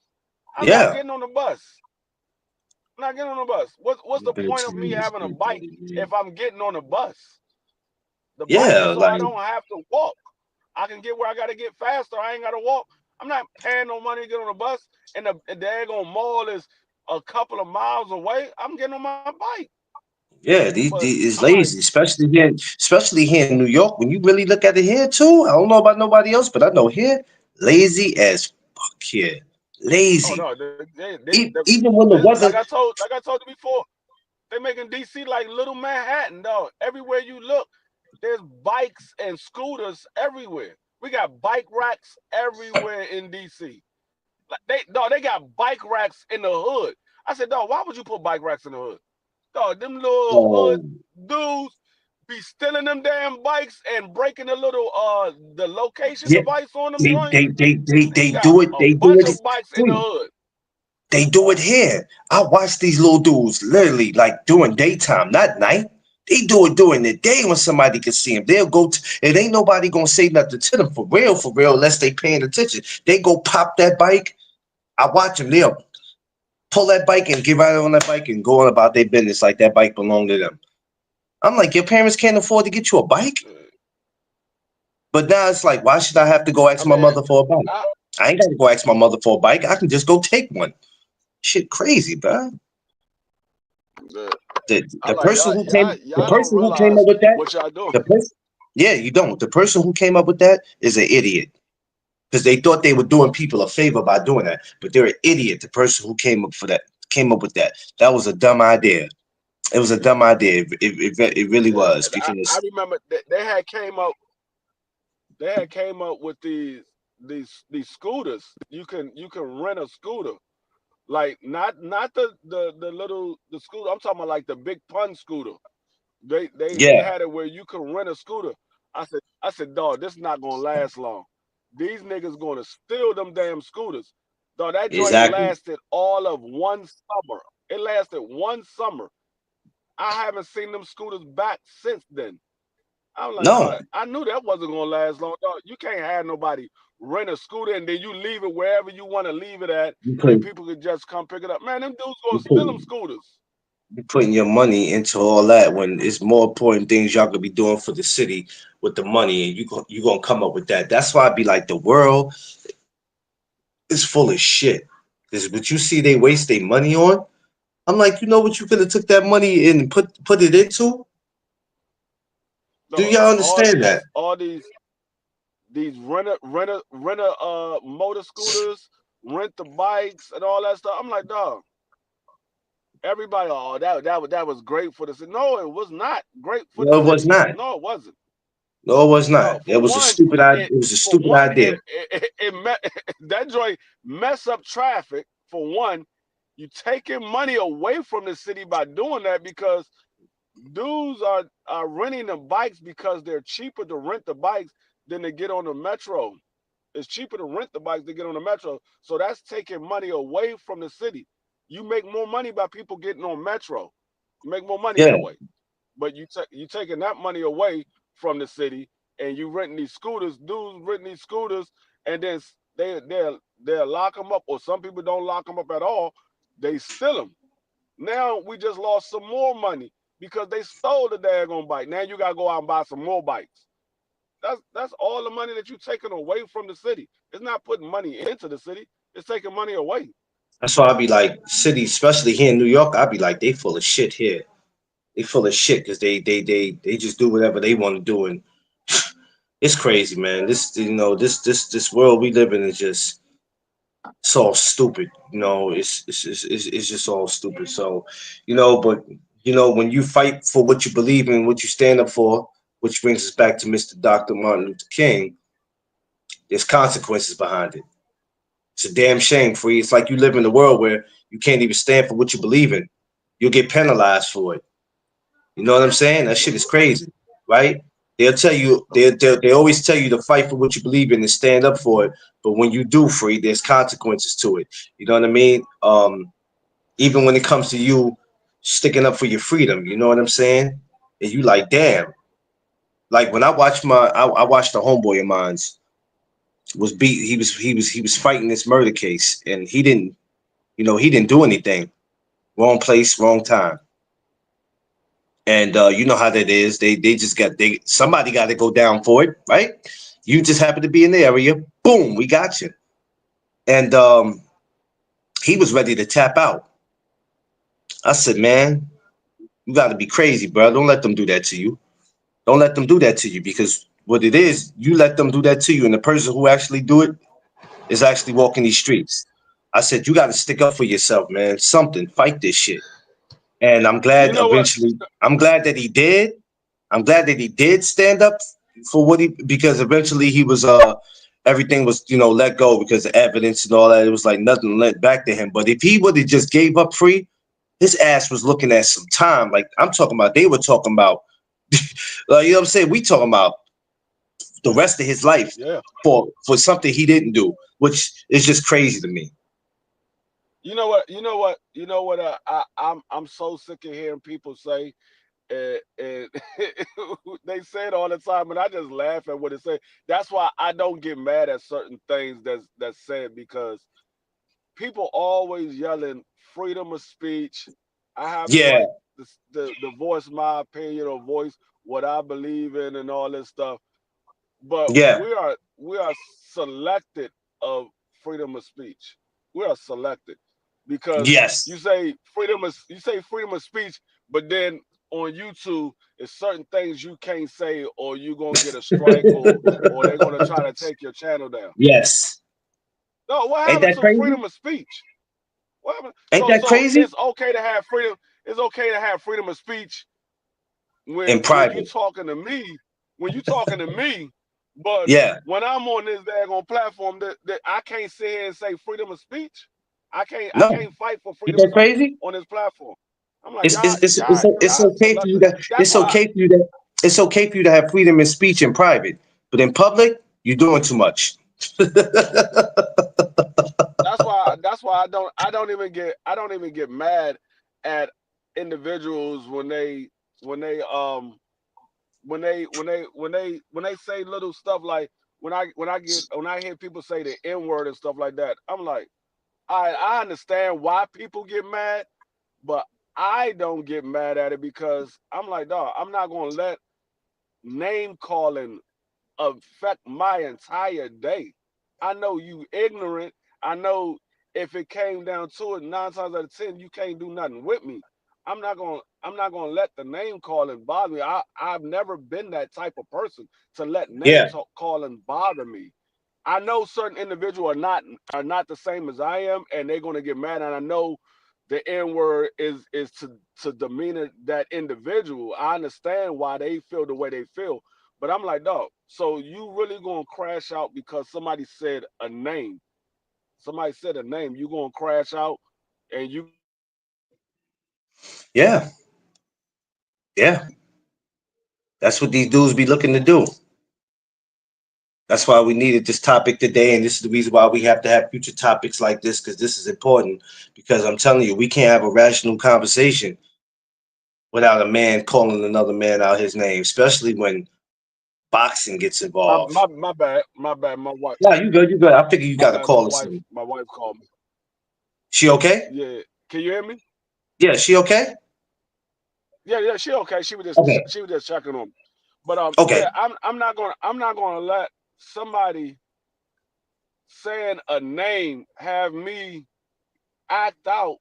And what we fail to realize is when you act out towards the name that person just called you, you just proved them right. You just proved them right Yeah, by acting ignorant and not being able to ignore stupidity. It, I learned if that. you just if you just ignore it and laugh at them, you make them even madder, and you going about your day happy. They gonna be mad, and you gonna be happy. That's why I'm like, I like I said, I understand why people are upset about the word and why they upset by a person calling them by it. But don't let a name ruin your entire day. You came out, you didn't wake up this morning and say, you know what, I'm gonna go ahead, wash my face, brush my teeth, get dressed, go to the gym, go have breakfast, and then somebody gonna call me a name and I'm gonna crash out. You didn't wake up thinking that's how um, your day was gonna go. well, I'm gonna make a funny joke with you. That's funny, but that's not too funny. And I always tell Tiff this. For a lot of us, we couldn't have been around the Martin Luther King era, because as soon as we got called the N word, a lot of us had to take it. And some of us could have said something that did something about it, but then we wouldn't have been here to tell our story, which a lot of people are not, because they would, you know what I'm saying? They reacted a certain way. So a lot of us wouldn't have made it back then, because, and I tell Tip this all the time. I'm like, Tip, I wouldn't have made it. They'd have hung my ass. She go, why you say that? Because I said my mouth. Because I couldn't have let you just say something to me and get away with it. So I'm definitely would have been somebody they would have beat the shit out of. But The- these dudes today, Free, you know just as well as I do, we do this all the time. Look for reasons to crash out. Because Yeah, they do. if you look at it, Free, everything ain't cause for you to crash out. I watch some of these dudes and I'm like, okay, he's looking for a reason. It's coming. It's coming. And then boom, it Yeah, comes. And I'm like, damn, you gonna get mad over that, fam? Yeah, maybe this ain't the yeah. conversation for you. That's I why told when like when people say, "Oh, you just let him call you the N word," I'm like, dog, I don't care if you call me the N word or you call me a bitch or you call me whatever you call me. I don't care. you doing it on social media though. I told clients this a lot of times, dog. You can call me whatever you want to call me. That doesn't bother me. It doesn't bother me. No, we're not in eighth grade. When you put your hands on me, That's that's different. what bothers me. That's what Yes, bothers me. that's different. You can That's say different. whatever you want to say. I know what the truth is. I know I'm not a bitch. I know I'm not no punk. I know I'm not no pussy. I know all of this. I'll So be whatever why you would I want me to sit be. here and yell back and forth with you trying to prove what I'm not? I ain't gotta prove it. If you want to show that I'm what you think I You am, probably then would have come over here adjusted and prove it. Come over here and prove to it. times. Cass, you know what? Yeah. I probably would have, but when I told my wife that I wasn't joking, I said because those was like people say today's scary times, but back then they were scary times. You know what I'm saying? It was real scary back then. You feel what I'm saying? Because there's certain places you couldn't go eat. I mean, there's certain places today you can't go eat, but this you got way more Yeah, places that you can go eat that you can't eat. Back then, shit. If you stopped at a water fountain and you didn't read that sign that said whites only, that was see your ass. what you saying is the person you are now, you couldn't be that I person couldn't in have that been time. exactly. They would Yeah, have killed me, because free. you coming up, you already going to be taught by your parents and everybody else around you. Hey, you can't do this with over there. You can't do that. Yes, You can't do yes, that. So you yes. already going to be taught that. But with the Yes. mind frame that you have now, you couldn't have that mind You frame couldn't, you back couldn't, then. and people think that I'm joking when I say that. I said, let me tell you something. The way some of y'all act today, y'all wouldn't have made it at that time. You wouldn't have made it. And I'm not speaking for everybody, but certain people wouldn't have made it free. They'd have got Yeah, them well, up out of there. I know exactly what you're saying. I'm not gonna say they wouldn't have made it. That attitude wouldn't allow Yeah, them to make it. yeah, That attitude that you got right now, yeah. you wouldn't have that attitude back then. If you did, you wouldn't be living on this earth that long, or you won't be having freedom that long. This is what I'm saying. They they wouldn't have did it. And some people, you know why? And some people saying they would have made it. You know why? No, because you thinking about today. I'm Right. thinking about I could take the 2025 attitude and I could take it back to 1960. No, Right. you Like can't. we didn't have the freedom we got now. We didn't have that back then. We didn't have the luxury of owning our own weapon back then. We didn't Exactly. have the luxury of being able to walk in any store we wanted to back then. Say everybody Yeah. looking at the now time as if it was back then. No, it was a lot Hmm. different back then. See, I was born in the 70s. I was raised in the 80s. Even in the 80s, there were certain things that you couldn't do that we're able to do now. Even in the 80s. So the Even 80s was coming free. still Correct me if I'm trans wrong, free. Correct me if I'm wrong, free. Even coming up in the 90s in certain places. Certain places, yeah, depends on where you are. They weren't yeah, having still in the 90s, they wasn't having it. yeah. Like down in Alabama, Oh, forget it. they didn't get to where they at until like the late 90s, the early 2000s. Yeah. It was like the late 90s, the early 2000s before they got to where they at now. And still, Yeah. it's not the freedom that we have in DC or in New York. It still ain't Yeah. that type of freedom, but they got much more freedom now than they did back in the day. Because But yeah, it's like even people see that, and that comes from people not knowing the history and not paying attention in school, because Nope. most of these kids that go to school nowadays, unless they go to a good school environment, they ain't paying attention what's going on in school. Nah. If you live in, not to say nothing bad about these areas, but I know how the areas are because I came up in the hood. So I know how the school system could be in the hood. Coming up Yeah. in the projects in DC, coming up in the projects in Chicago or in New York, their school system is not on the same level as coming up in the suburbs. You go to a school in the suburbs, you gonna be like, dang, y'all get to choose what y'all want for lunch. We was given what we had to eat. Shit. In the city, It we ain't wasn't get to no choose nothing. when I was going to a school in the hood, nigga, this is what you having for lunch. When I went to a school in the suburbs, well, you can have this or this or this. Like we had three different choices of what we could have. Not in the hood. This is what you was having, and everybody was having the same thing. If you didn't want that, you better bring your own lunch. Yeah. Yeah. Now that's a fact. I know kids who started bringing their own lunch because they was like, man, I'm not eating this slop. Like, Yeah, what but did you feed us? that's why That's I a say fact. it's a lot of things that I sit back and I just laugh at. I'm like, I'm a lot different from a lot of people because I was brought up like I said, my father was a drill instructor in the Marines, so he brought me up to never let somebody saying something bother you.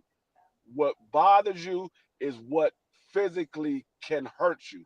If it can't physically hurt you, why are you worried about it?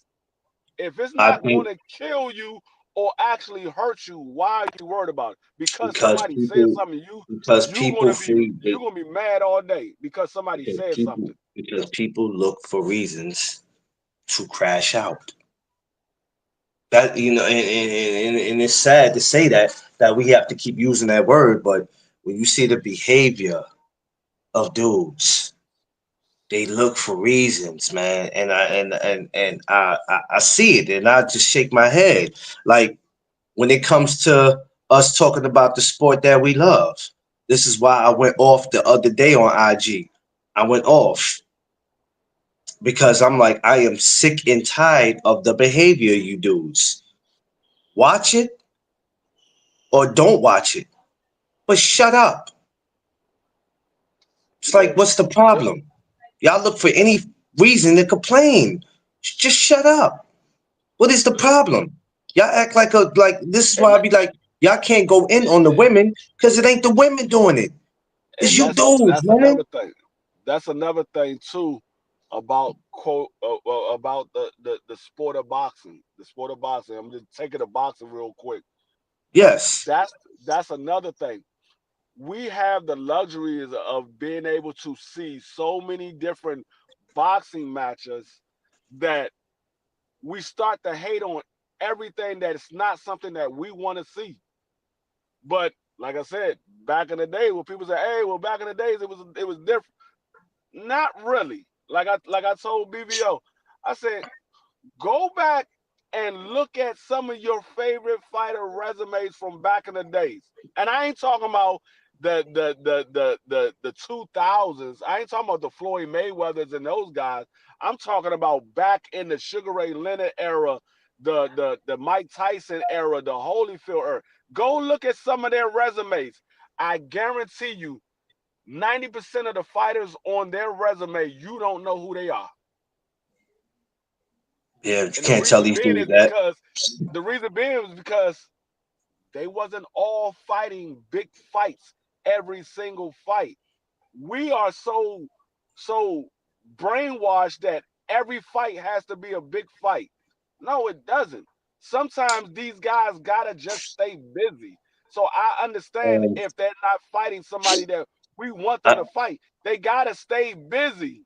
I felt like 2023 spoiled a lot of these dudes because in Like 2024 they were looking to see that. Oh man, we had a better year, and they still compare last year to 2023. oh man, 2023 was such a great year. Why are we not getting that in 2024? I'm like, you didn't even know we was gonna get that in 2023. If 2023 would have been a trash year, if we didn't see And, Bud and Earl, oh man, people would have went crazy. and, They and still that would have and that been asking for that today. and that's another thing. Like they complain about the fights, but then you say you want the fighters to stay active. Well, the only way they can stay active is by fighting some of these guys that y'all don't care to see them in the ring with. That's the only way they can stay active. They can't have a big fight every time they get in the ring. They can't What have a they big fight. If they do, it's only going to be once or twice a year. It's not what going to they be what, 3 or what 4 they meant to times a say to year. you, Marky Dan, what's up, my good brother? What they meant to say to you was, I want to see him in there with somebody I want to see him in there with. Yeah, I mean that's exactly what it is. That's exactly what it is. But That's you can't exactly what it complain is. about a fighter not being active and then complain about who the fighter is fighting when they are active. Well, like I said, they can't have a big fight every time they get in the ring because it's not going to happen. Let Because me ask you these something, Free. these big name fighters, they fighting other big name fighters. They're not going to be able to fight each other at the same time that you want them to fight. So in Do, order for them to stay active, they got to fight some of these lower level fighters to stay active until they can get another big fight. do you remember watching Boxing After Dark? Right. Yeah, Every time we seen Roy Jones or we seen Riddick Bowe, we seen Shane Mosley, Nate Campbell, whoever. A lot of time that guy that was across the ring. We didn't know who the fuck he was. exactly. We didn't know who he was, but we all How knew about that. you? Yo, we want to see Roy. I want to see Uh, Roy. I don't give a damn who the dudes across the ring. I want to see like Roy. like I said, Roy Jones was my favorite fighter when he was fighting. He was my favorite fighter. Go look at Roy Jones' resume. I guarantee there's only like 6 fighters on there that you actually know who they are. There's only like I six know one fighters on his person I'm resume. friends with that he fought Reggie Johnson. I got Reggie as a Facebook friend, but a lot of y'all probably don't even know who Reggie is. I know they don't. I know they don't know who Reggie Johnson is. I know they don't. But there's only like 6 fighters on Roy Jones' resume that 90% of people on YouTube talking boxing, only like 6 fighters they know from Roy Jones. Only the diehard and boxing historians know majority of the people that's on Roy Jones' resume. Those are the only Yeah, ones that know who the majority of the fighters on Roy Jones' resume. yeah. Everybody else, if you show them Roy Jones' resume, and Roy Jones was considered the one of the best middleweights of all times, one of the greatest fighters You know why I of love his Roy? generation. I'm gonna tell you why I love Roy. Not because of what he can do in the ring. It's because Roy always stayed active. Yes, he did. He always stayed active. If you told him, "Hey, yo, man, you fighting this dude down the street that think he could take you. All right, come on, I'll whoop his ass too. Come on. Yeah, I'm gonna go play basketball while y'all go set that fight up. I'm gonna go play basketball, and when I'm done, yeah, I'll be ready." like I pulled up Sugar Ray Leonard resume because we was having the discussion. I pulled up Sugar Ray Leonard resume. I said, dog, I'm looking at Sugar Ray Leonard resume. Now I know a lot of these guys because I watched Sugar Ray Leonard. He was from my neighborhood. So Sugar Ray Leonard was one of my favorite fighters. So I know a lot of these guys that he fought. I said, I guarantee you, I read off 7 people names in his prime when Sugar Ray was in his prime. I can read off 7 people name. I guarantee y'all won't know who they are. I said I could go to Tommy Hitman Hearns, do the same thing. I could go to Roberto Duran, do the same thing. Marvis Hagler, do the same thing. I said, dog, a lot of these guys, y'all don't know who they are. And the reason being is because the fighter was staying active and they were just taking fights to stay active. It wasn't because it was a big fight. They wanted to stay active. And so they took whatever fights they could take to stay active. And that's what it's about at the end of the day. So a lot of these fools that be out here talking, that's why I had told them, I said, so what I told them was on my live the other day, I said, look, what separates me from y'all is that I enjoy boxing a little different from what y'all do. Because despite of what goes on in amateur boxing or pro boxing, it's some of the same corruption But my thing is, if you're not going to be a part of the change and find out what you can do to change what's going on, or maybe you can't change what's going on, then maybe you should just go find something else to do. Go be a part of something else. But if you keep complaining, then you're continuing to be a part of the problem. Like I told him, boxing's not a problem. The people are. You could take people out of boxing, and boxing is, what is it? It's the people. It's the Uh, fighters. It's these the, so-called content creators. It's like, you know what I mean? It's just annoying, bro. It's annoying. that was another discussion that I said. I said, no, it's not, boxing is not bad, or it's not being ruined. I said what's being ruined is the fans. The social media is what's ruining boxing. They were like, Hmm. nah, you can't put it on social media. Social media is just a platform. I said, I'm not talking about the actual platform. I'm talking about the people that's on social media, because we have access to express certain things, and we have access to what's going on now. Yeah, Now we could say that. I said, because back in the days we didn't have that access. We will only know about what they told us on the local sports channel, or what we read about in the paper. Back in the day, we just knew a fight was coming up, and we wanted to see that fighter fight. We didn't care who the hell he was. We yeah, didn't know if he was a good fighter or a bad fighter. Unless he was a big name fighter, we didn't know who they was anyway. So, yeah, like, if these fighters was in the 80s, you will only know the Tank Davis, the Shakur, the Tio, the Jerron, the Earl, the Bud. You wouldn't know these other guys that's not on their level. You wouldn't know these other guys. You would just know that there's somebody there fighting. You will only know when Earl is fighting. You wouldn't know who he's fighting. You're like, okay, oh, Earl got to fight with such and such. Bet I'm watching that. Oh, Bud's about to fight this person on June 7th. I'm watching that. You don't have access to all of these people's records or who they fight and all that, because it wasn't privileged to us back then as easy. I mean, you could find it, but you would have to actually go do your own research to find it. yes, Nowadays, yeah, everything is so easy that we ain't got to do a lot of research. We could just pull up the whole person's career history, because it's so easy to do it now. And so now we can sit here and talk about, oh, this guy fought somebody that was 8-10. He ain't really fought nobody. He ain't look at his resume. He ain't fight nobody. Back then, yeah, you couldn't pull up people resumes as easy as you can now. You just know who they fought by you remembering them, see them on TV fighting. You were like, oh, he fought such and such. Oh yeah, I remember he was in a fight with Sugar Ray Leonard. This dude good. This dude good.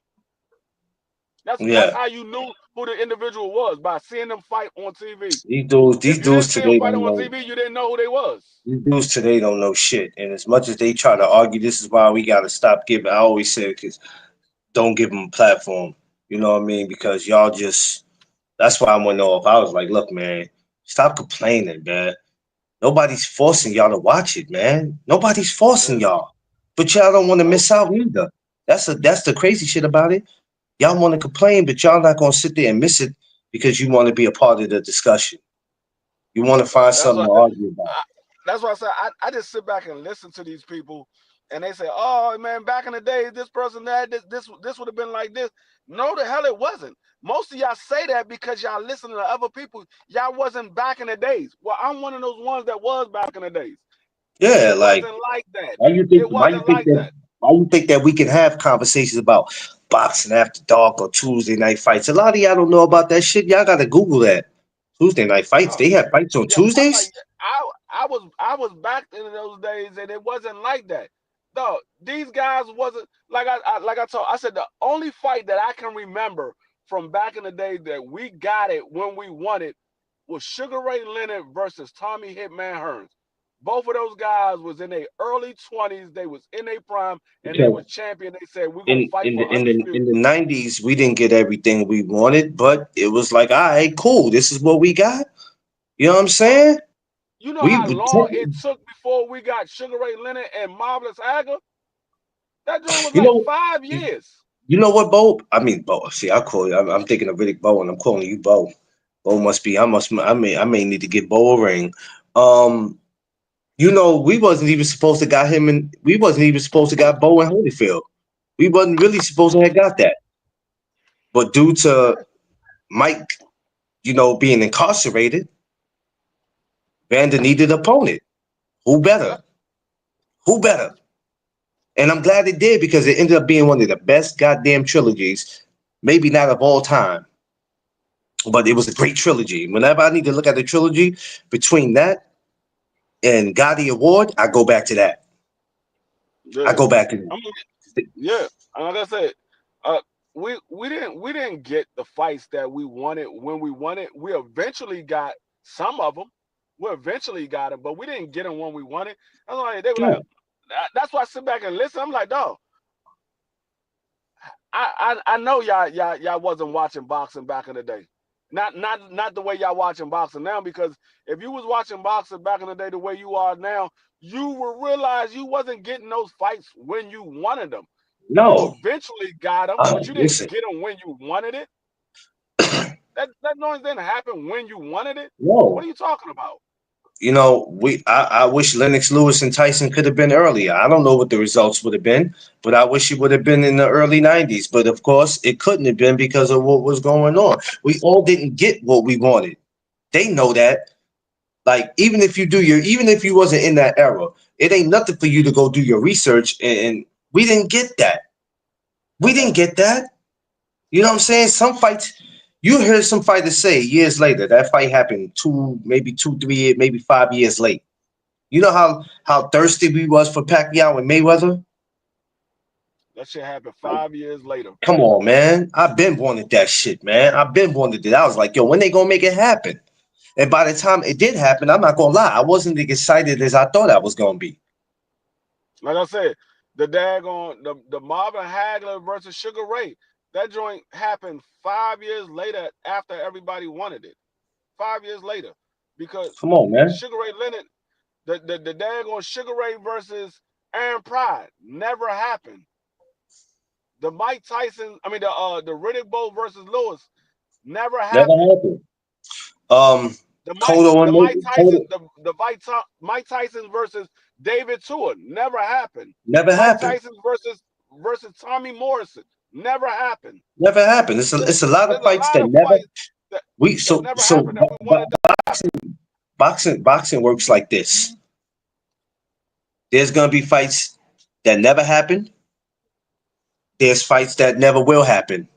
And then there's fights that people are just not interested in. And I don't mean the fans, I mean fighters. That's how boxing works. It's gonna go those three ways. No matter what we want. That's how it goes. We can talk about it from Monday to Friday. Y'all gonna have to see free. This is where people are gonna get sick at. Y'all gonna have to realize, man. And I'm not the guy who likes to repeat it, but this is true. There's gonna be a time, baby. We're not gonna get Tank and Shakur. Y'all gotta let it go, baby. Y'all gotta let it go. Well, people ain't gonna let it go until it happens. Hey, listen, bruh. That might be so. Might not happen. We don't know what's Yeah. gonna happen after March 1st. We don't know. We don't know. Like Tank told you Yeah. at the press conference, only I know who my last two opponents are, my last 2, 3 fights. I know. So it doesn't matter if y'all say we wanted to be this guy, that guy, that guy. Man, that man is gonna pick, and whatever decision that man makes 20 years from now, he's gotta live with it. Not He not might be not to satisfied not with to his career. He might be satisfied with his career now at 30 years old. But when he's 50, damn man, you know what? I should have took a Devin. I should have took a Shakur. But this is how I was thinking at the time. This is but how I was not thinking. not to mention, you got to remember, there might be fighters that he's planning on making that you want to happen. He could be trying to fight Devin Haney, Yeah. Shakur, and Theo next. Those guys got to be willing to get in the ring too. Yeah, It can't. but you know It another can't thing just too, be free. him. It can't just be him wanting to fight. They gotta be willing to get in the ring. You know what else too, free? People will spoil you because when fighters start posting stuff, the media goes for it, and then they run with it. And then when the fighter changes, and then when the fighter says something else later on that week, man, he full of shit. He ducking. He ain't And you know ducking. what? You know You what? should have went for that That, post. You went for the that's post. that's another thing that I'm not letting fly this year. That's another thing too. I don't want to hear nothing about A side or B side or none of that, because when a person is an A side, we talking about, oh, he's the A side. All he got to do is send a contract. All he got to do is send the offer. He's the A side. The other fighter is the B side. Okay. Then when a person do send an offer and they say, oh, well, he tried to lowball him. That's not what you said. You said he's the A side. All he got to do is send the offer. Well, he sent the offer. Now all of a sudden the daggone goalpost move. Now he gotta send a respectable offer. No, it's an offer. And what He when said you send an respectable. offer, the way the negotiation starts off is, I'ma go low. If I'm the A side, I'ma go low. You the B side, you gonna start off high. We negotiate and meet somewhere in the middle. So if he sends a low ball offer, you have to negotiate to get that offer up. But that's not what y'all said. Y'all said the A side just has to send an offer. He's the A side. He can make all these fights. All he got to do is send the offer. They the B side. They supposed to take it. So when he Yeah. sends an offer, I don't want to hear, oh, well, he putting all these stipulations in there. Dog. He's the A side. That's what y'all told me. He's the A side. He could do that. And it's not just Tank. It's anybody that y'all said is the Anybody. A side. It's anybody. You know what that He's the kills A me? side. If he sends the offer, they supposed to either take When it when or did these negotiate it.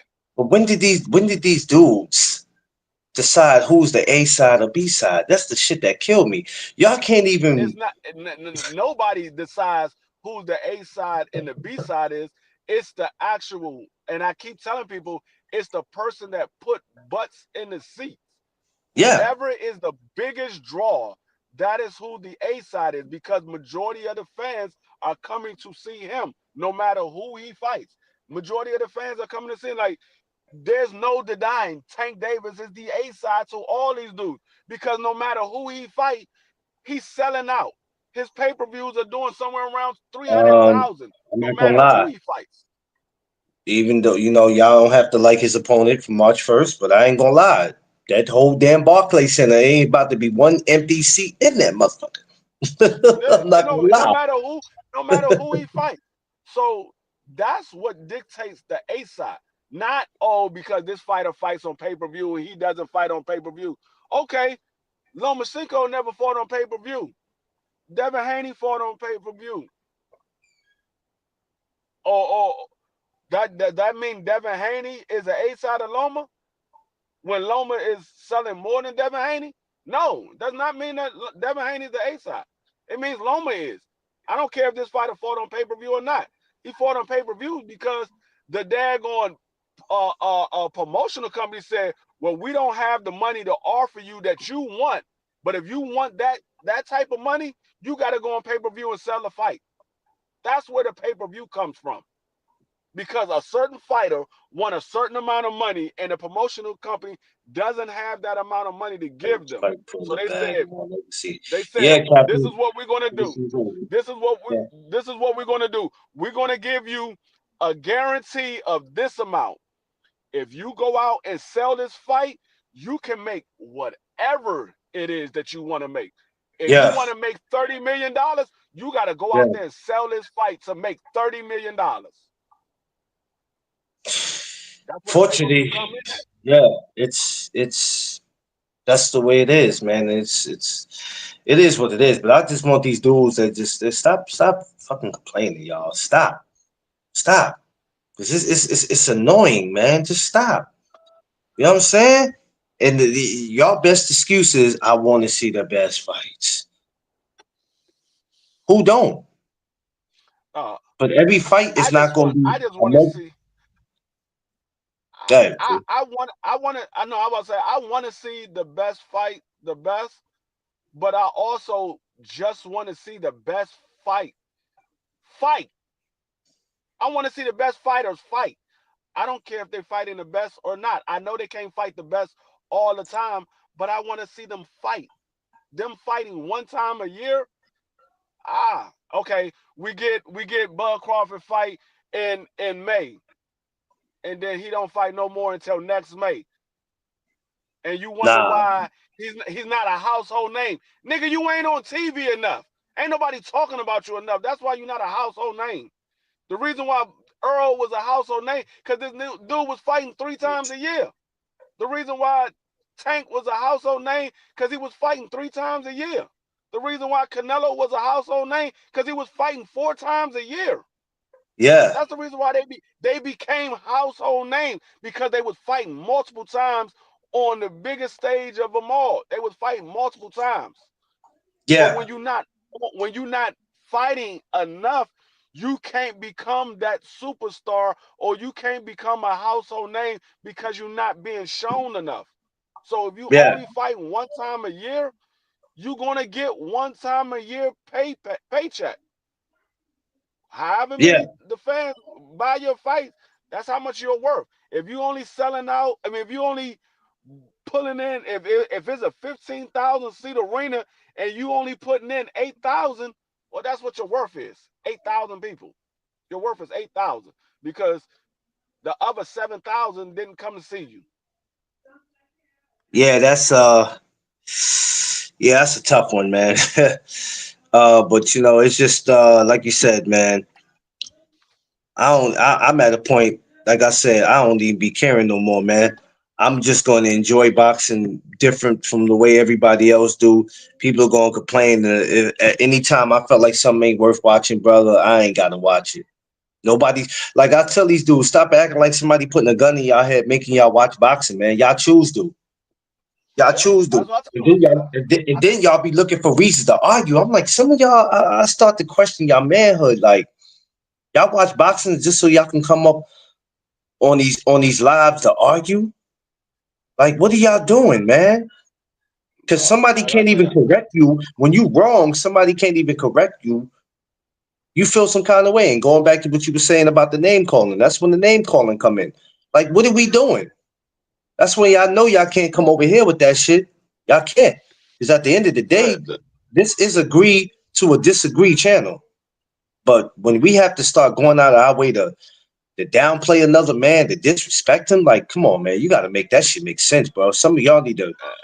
Some of y'all I don't understand, y'all. that's why when I hear people start calling that, oh, you just a D rider.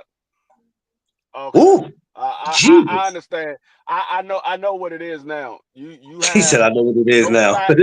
You have no facts to back up what you're saying, and you losing this debate. So now you have to call me a D rider because you're losing the debate. I understand. That's fine. I'll be a D rider Well, as long as you know you're not making any sense. You're not Smoke, making what any up? sense. Yeah, underrated. Welcome back, brothers. I'm gonna need you to stop falling asleep on us, sir. No, I will take care of some things. Because Nah, that's the I'm messing problem with that you. I have with, and that's what I said. 2025. I don't. These people that keep talking about A side and B side. Okay, I'm gonna hold you to it. So when these Hey, daggone A sides start sending these offers, you can't turn around and say, oh, you know what? He gotta make a better offer. No, nigga, you said he's the A side. All he has to do is send an offer. I'm gonna make my you thing, stand on what you my, say. my thing is this, free. Y'all got the audacity to talk about who should be A or who should be B. Some of y'all not even the A side in your own home. But some of you Yeah. dudes, some of y'all the B Now side listen, in your dog. home. What These you dudes, talking about?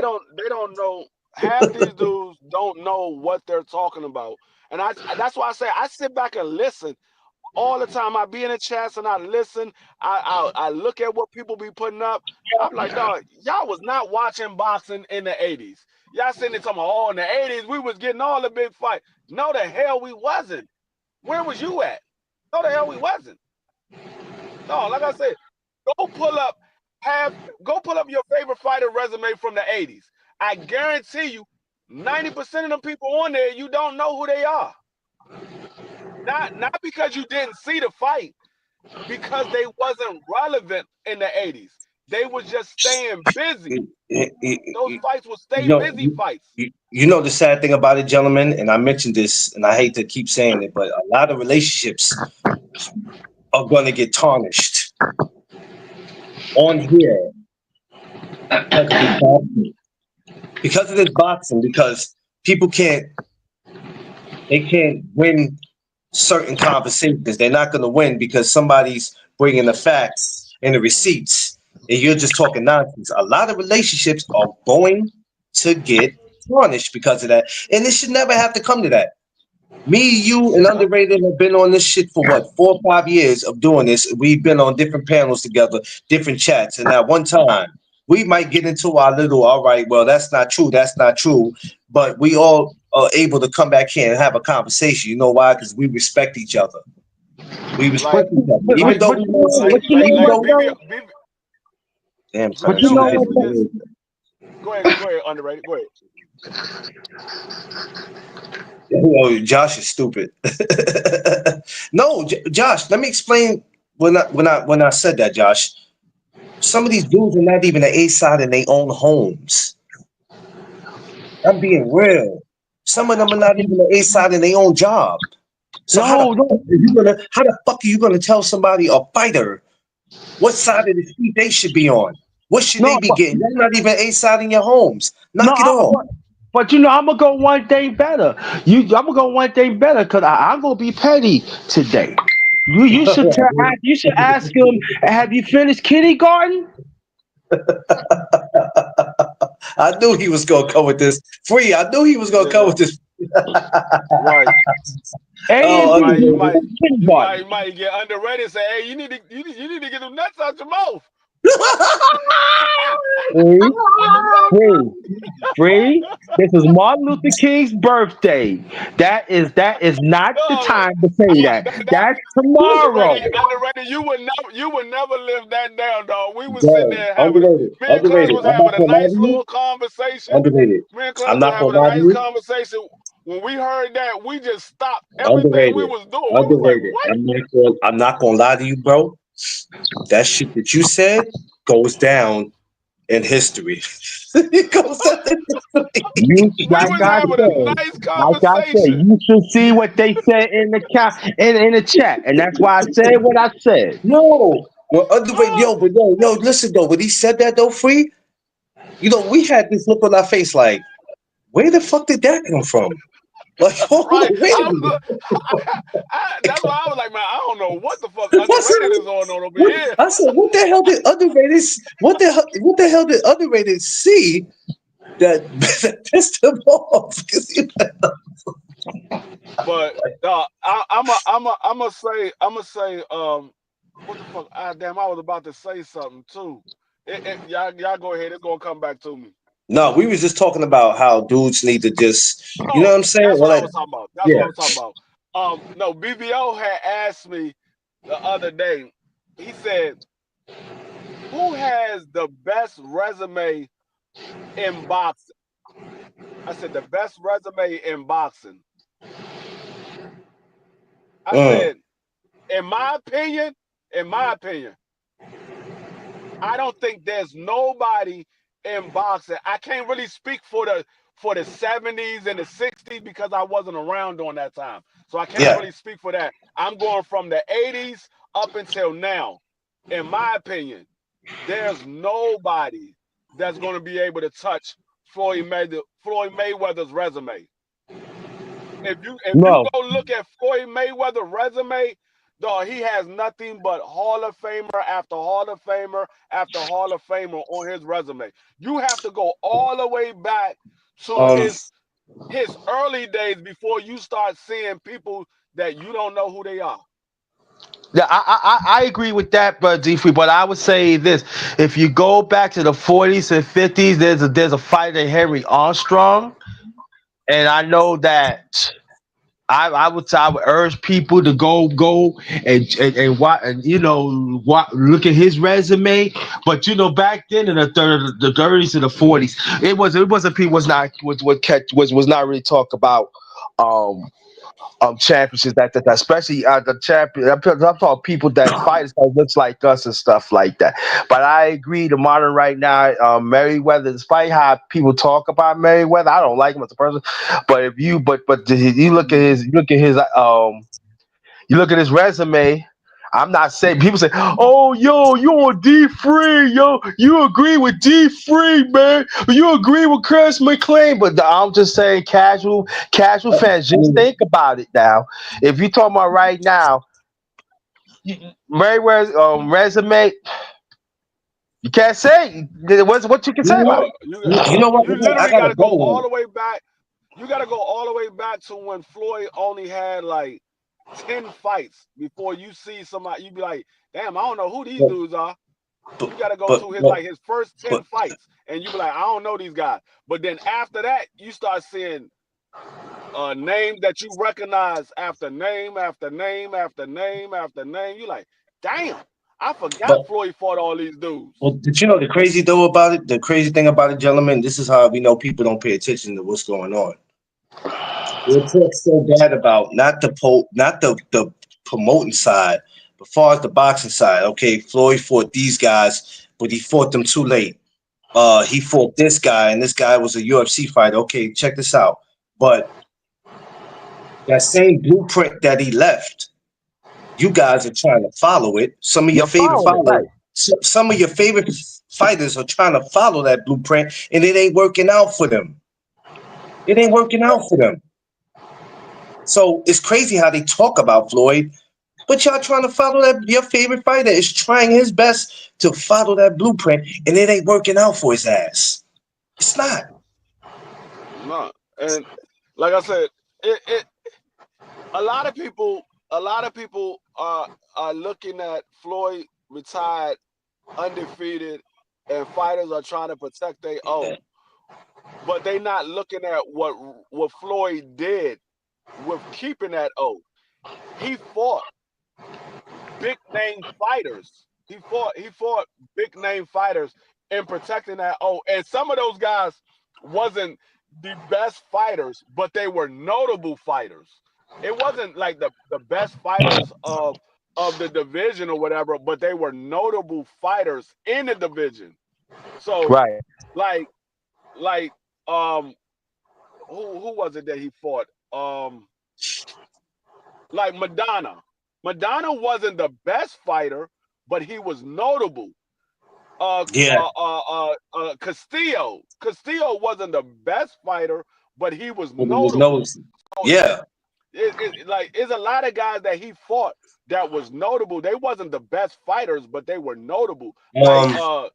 Yeah. Vicious Ortiz. When he fought Ortiz, he wasn't the best fighter, but he was a notable fighter. He People was knew who he notable. Yeah. was. Yeah. Yeah. And also too, you know, we got to give Mayweather some credit too. He did He did for some fighters that also was in a prime too. Yeah, fought a lot of guys that was in their prime. Well, you Zab know Yes. the Judah was thing in their is, prime. No, hold up. This is never. This is what I got. This. I'm speaking of Zab Judah. I don't mean to cut you off.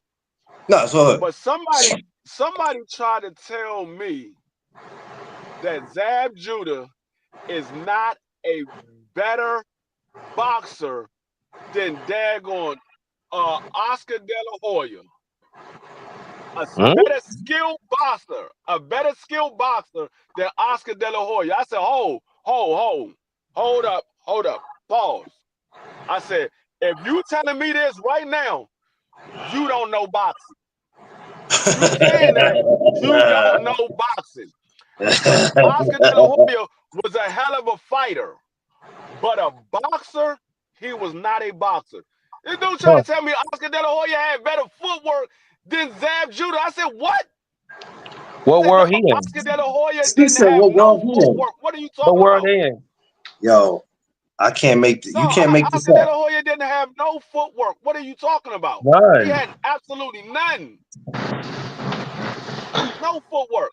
I said, what y'all said, oh, he was a gold medalist, dog. I don't give a fuck about none of those accolades. You said who's a better skilled boxer, Zab Judah or Oscar De La Hoya?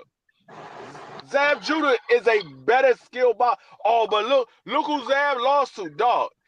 That Doesn't is matter. irrelevant. That's irrelevant. You People can are be a stupid. highly skilled boxer and get beat. That's irrelevant.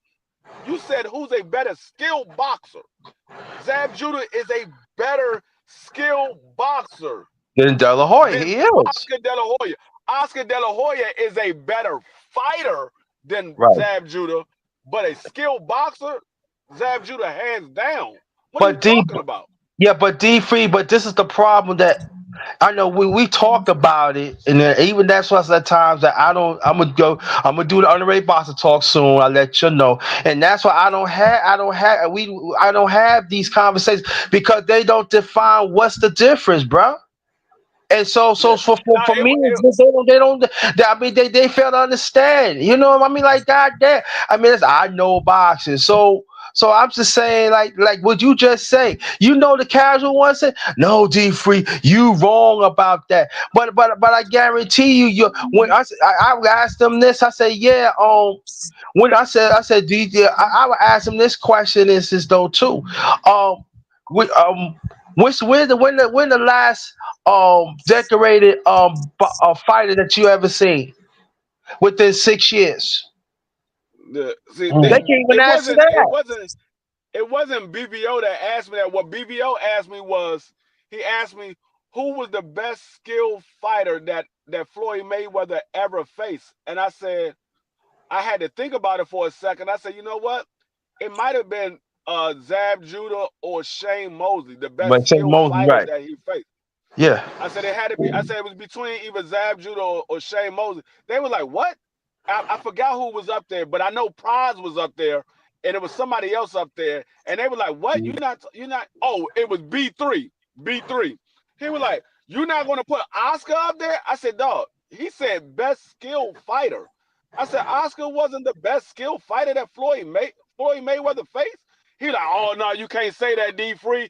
Oscar De La Hoya is a multi-division champion. He's a gold medalist. I said, dog, that has nothing to do with what we talking about. Y'all look at accolades and just jump out the window. I said that has nothing to do with what we're talking about. I said that's why I know half of y'all don't know nothing about the sport of boxing, because his accolades has nothing to do with his skills. You can be the worst fighter in the world and land a lucky punch a few times in a few different matches and become a champion. That doesn't mean you're the best skilled fighter. That means you was able to land a lucky punch in the right fight. And nobody's going to tell me that Hasim Rahman was the best heavyweight of all time, but he beat Lennox Lewis. Yeah. Beat Lennox Lewis. What other notable fight that you know that Lennox Lewis, that Hasim Rahman had that he beat, and you said, damn, Hasim Rahman is that dude? Not a single one, except for the Lennox Lewis fight. There go Buster Douglas beat Mike Tyson. Whatever fight did you know that Buster Douglas won outside of the Mike Tyson fight? I bet you can't name one. Hell no, because he went in that next fight and Holyfield stretched his ass. In So second. I was like, dog, I said, dog, y'all moving the goalposts. Y'all said the best skill fighter. Oscar De La Hoya is not the best skill fighter. He might be the most decorated fighter. He might be the most decorated fighter outside of Manny Pacquiao. In all reality, this is why I can't speak for everybody, but this is why I'm like, we can't give these dudes a platform because they just want to come up and run their mouth and don't know what they talk about. And they're man, listen. That's what I'm saying. Right. That's what I'm saying. That's what, like, what we talk about right now. When people don't, I know people in the chat understand, but when people don't understand this, if you gonna talk about the most decorated fighter, yeah, we can name quite a few. But if you talk most skilled, I wait. Yeah. Hey, don't worry, we'll wait. I was like, dog, he's the most skilled fighter. I said, dog, y'all They really can't don't answer know. that, brother D-Free. When y'all said that, when they said that, I was like, dog, y'all really let me know what y'all boxing IQ was at. Because I understand y'all don't know shit about boxing. I'd That's rather why y'all listen. be saying the shit that y'all say. Y'all If don't you know shit ask me, about boxing. if you ask me a question that you think I should know, and I can't give you an answer, or I feel like yo, I can't participate in it because I don't know the answer. I I'd rather do that than to act like I know the answer. Because, like I said, some things we don't look up, some things we overlook, and it's okay to say, "Hey, I don't know this, gentlemen. I know, right? Let me go do my research on that, and I'll come back to you." And that's what I said. I said, let me test y'all knowledge because y'all telling me Oscar De La Hoya is a better boxer than Zab Judah. I said, okay, if y'all saying that, what does Oscar De La Hoya does that's better than Zab Judah? That y'all say he's a better skilled boxer than Zab Judah. What does he do? When the dude said footwork, I laughed. No, no, I no, literally D bust free, out laughing. no, D free. He didn't say that, D free. Come on now. Dog. The nigga said footwork. I He think it didn't was. say that, D free. Come on, D free. I think. If I'm not mistaken, I believe it was Prize Fighter that said footwork. It could have been B3, but I know Prize Fighter was agreeing with him. And I bust out laughing. I said, dog, y'all don't know shit. Because Oscar De La Hoya was not known for footwork at No, at all. all, right? This dude had some of the worst footwork in the sport of boxing when he was fighting. Some of the worst footwork. I was like, what? I said, dog, do y'all watch these fighters or do y'all just look at the fight? Because I understand if y'all just look at the fight and y'all just look at who they beat and y'all say they was what. I can understand that. But if y'all say y'all watch these fighters and you telling me this, dog, you don't know what the hell you're watching. You literally don't. And that's why I'd be like, I'm not going back and forth with them. That's why I'd be like, people, I'm not, I'm not doing it. Not, I ain't do it last year, and I damn sure ain't doing it this year. Y'all can have that. Because some of y'all don't know what you're talking about. Just steady saying, I don't know. Free. I can't answer that. Free. Let me go do my research on it. Free. And then I get back to you. Everybody's scared to do that because everybody wants to be right. Everybody want to be right. You can't be right I was all like, the dog. time, gentlemen.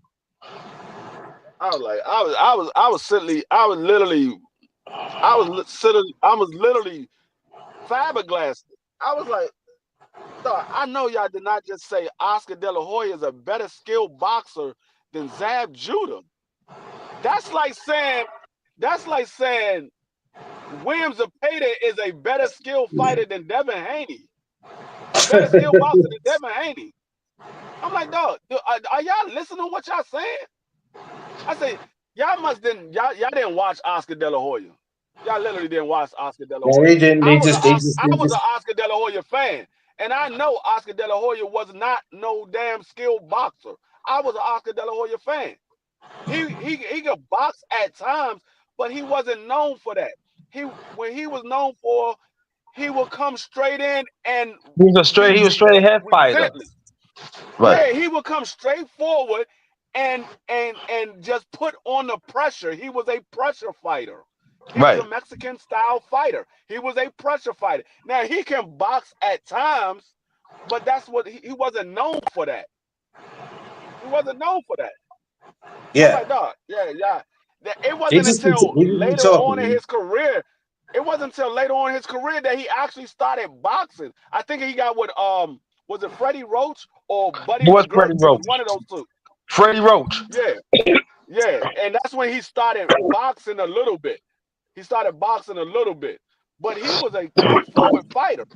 That's what he was known for. He would come forward and throw the jab out there and do his little side to side motion, have the high guard up and throw a bunch of punches. That's what Oscar did. I'm like, dog, y'all don't know nothing about They boxing, don't know dog. nothing. They don't Yeah, know. they don't. They just be And talking, man. BBO was like, I gotta agree with D Free. He said normally I don't agree with D Free, but I gotta agree with him.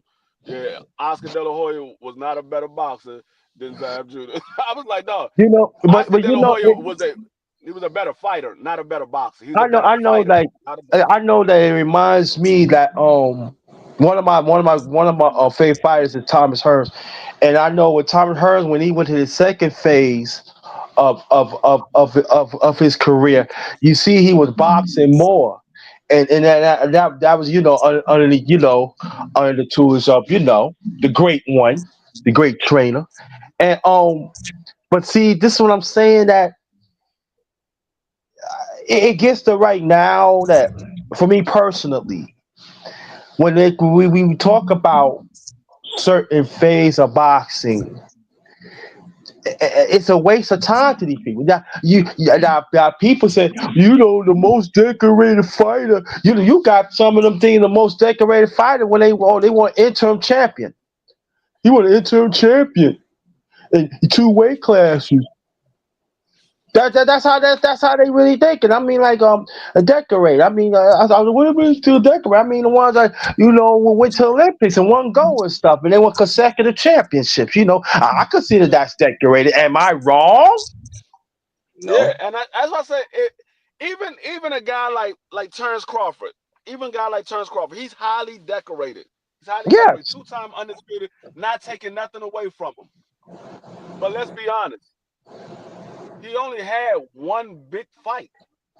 He only had one legacy fight, a fight Oh, that we will be talking about years later. Niggas gonna talk about how he beat Earl Spence years from now, but they're not gonna talk about the daggone Julius and Dongo fight. They're not gonna talk about the Sean Porter fight, the Kell Brook fight, the Amir Khan fight. They're not gonna talk about those fights. They're gonna talk about the Earl Spence fight. He had one legacy fight his entire career, and he's highly decorated. But that's the only big fight that he had. The only one. no, D free, Yeah. no D free. Kellenbrook was a legacy fight. You see what he did him? That's a legacy fight. You cannot tell me that. Well, like I told you, like I told everybody, a legacy fight is something that you leave behind, something that people talk about Right. years after you gone from the sport. If ain't nobody talking about it a year or two later after you gone for the sport, nigga, it wasn't a legacy fight. It wasn't a legacy fight. If they don't ever speak about that fight ever again, it wasn't a legacy fight. It Like wasn't a the legacy. fight that they said that Devin Haney had with Lomachenko. If they never talk about that Loma fight ever again with Devin Haney, it wasn't a legacy fight. See, people forget the meaning of legacy. They just think, oh, these guys are great at their time. Yeah, they're great at their time. But if they don't talk about it when these fighters are done with the sport, then it was never a legacy fight. You just claimed that it was a legacy fight. And that's why I keep telling people, y'all keep saying legacy fight, legacy fight. The only way we know if it's a legacy fight, if it's a fight that we talk about when they done. Sugar Ray Leonard and Marvin and Hearns, that's a legacy fight because people still talk about that fight till this day. Yeah. They're going Mike Tyson versus Riddick Bowe. I mean, Buster Douglas. That was a legacy fight because people still talks about it. Yeah. People still talks about it. That's a Yeah. legacy fight for Buster Douglas. That's a legacy fight for Buster Douglas because people still talk about it. So those are legacy fights, whether it's good or bad. Those are legacy fights. Yeah. A lot of people don't. A lot of these cats just be talking. That's why I ignore their ass. And in Even 2020, even Aguayo and Pryor. I Yeah, ignore them. Man. That's like fuck. yeah. Like That's why I it's ignore only these a people, man. legacy. Yeah. Legacy is what you leave behind. Yeah. Legacy is what you leave behind. If, And like let I me said, say, yeah. everybody talk about Tank Davis. Oh, Tank Davis don't want a legacy fight. What's Tank Davis' legacy going to be? Who was he for? Dog, Tank Davis' legacy, if he doesn't fight none of these guys that y'all want him to fight, his legacy will be one of the highest paid fighters of his era. That's his legacy. That's what No. his legacy is. One of the highest paid fighters of his era. You So know, whatever you want his legacy to be is not what it's going to be. It's going to be what he wanted to be, not what you want it to be. That's the Yeah. problem. You keep trying to choose for him. You can't choose for that man. Nah. That's the problem. I'm at the point now. Well, I've been at the point for some time now. I really don't give a shit. I'm If not they getting fight, nothing that I'm not getting nothing that he's making. I'm not a part of his team or any of these fighters. If I felt like, hey, this is something that I ain't watching and I don't want to pay for or support, I ain't gonna do it, dog. It's just that simple. Y'all idiots be acting like y'all forced. Y'all ain't forced. That's why I went off on y'all the other day. I enjoy boxing totally different from the way y'all do. Totally different, man. Because Yeah. I don't be giving a shit. I really don't. That's what I'm like. No, it's these dudes' careers are going to be whatever they want their career to be. You don't know what he have in his mind that he want his career to be. Mhm. You have in your mind what you want his career to be, but your mind is not his mind. I can't force a fight on none of these fighters. They gotta want that fight, and the other fighter that you want him to fight gotta want that fight. If they don't want that fight, regardless of how you feel about it, nigga, they ain't fighting. I Exactly. don't care how you feel about it, they ain't fighting. Y'all keep trying Whether to it's force it. the money situation, or it's the fighter. They just don't want to fight that fighter. Whatever it may be, it ain't happening unless they want it to happen. They be trying to force shit to make shit happen. You listen, like I said, y'all not even the A side in your own home. How the hell you gonna tell another fighter what he should be? Are you kidding me? They didn't even know what Sesame Street was.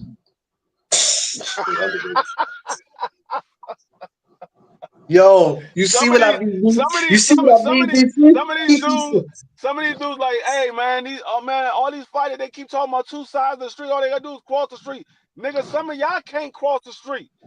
That's a Y'all, fact. and you know That's a what? fact. And some of y'all don't even know how to draw lines. let your daggone your wife or your significant other be standing in that door, and there's another female on that other side of the street. I bet your ass won't cross the street. I bet you'll walk up the block before you cross over. Yeah, like that's why when they be talking, I be like, bruh, if y'all don't shut the fuck Nigga, up, your ass can't cross the street. What are you talking about? All they gotta do is come across the street. Nigga, you can't go across the street. Yeah, if you two left leg motherfuckers. ain't got audacity to tell somebody else what they should be doing. I'm Like like, for dog, real, like that's some why of you, like I like some, started listening to these people, and they like, man, these guys got to be more active. And these guys got to be more active. They only fight one time a year, two times a year. They got to be more active. And then when they make a fight, man, everybody trying to see this fight. Hold up, you can't have it both ways. You want the man to be active, or you don't want him to be active. The man just had a big fight 3 months ago. Now he fighting somebody else, but it's not the fighter you want him to fight. But you say you want him to be more active. Y'all can't have it both ways. you Man, can't forget all that, man. I still want to see Crawford and Canelo. Be quiet. If the fight gonna happen, it's gonna happen. Uh, like I said, I I can't force no fight on nobody. I can't force no fight on nobody. I can Hey, Joe, ask for what up? what I want. I can say this is a fight that I want to see. I hope I can get a chance to see this fight. That's about as far as it's gonna go. That's as far as it's gonna To go. And you say know what? I used to have the attitude of like the rest of these dudes. Oh man, I gotta see it. I need to see it, and if I don't see it, then I'm not supporting it. I got to a point where you don't get to decide. You don't get to decide for these dudes. You don't get to decide, man. You know what I mean? Because at the end of the day, it don't matter what we want. But at any time we feel like we don't want to support it no more, what do? Free? We don't have to. I tell people all the I time, won't. if, I won't. if boxing is not what you think it should be, if boxing is not giving you that feel good, if you feel like it ain't worth talking about no more, if you feel like it ain't worth watching it, hey man, y'all always got UFC, you got boxing. I Now, mean, you got football, you got basketball, y'all dog, got other shit I'm y'all gonna can tell go you. I'm gonna watch. tell you like this. I'm gonna tell you like this. The only person I would have sympathy for, and these are the only people that get a pass and can complain about every fight that they don't want to see. These are the only ones. If you don't fit this category, then I'm not talking about you. But the only ones that can complain about every fight they don't want to see are the ones that only have one channel on their TV. So they only can watch what comes on that one channel. So they have a right to complain.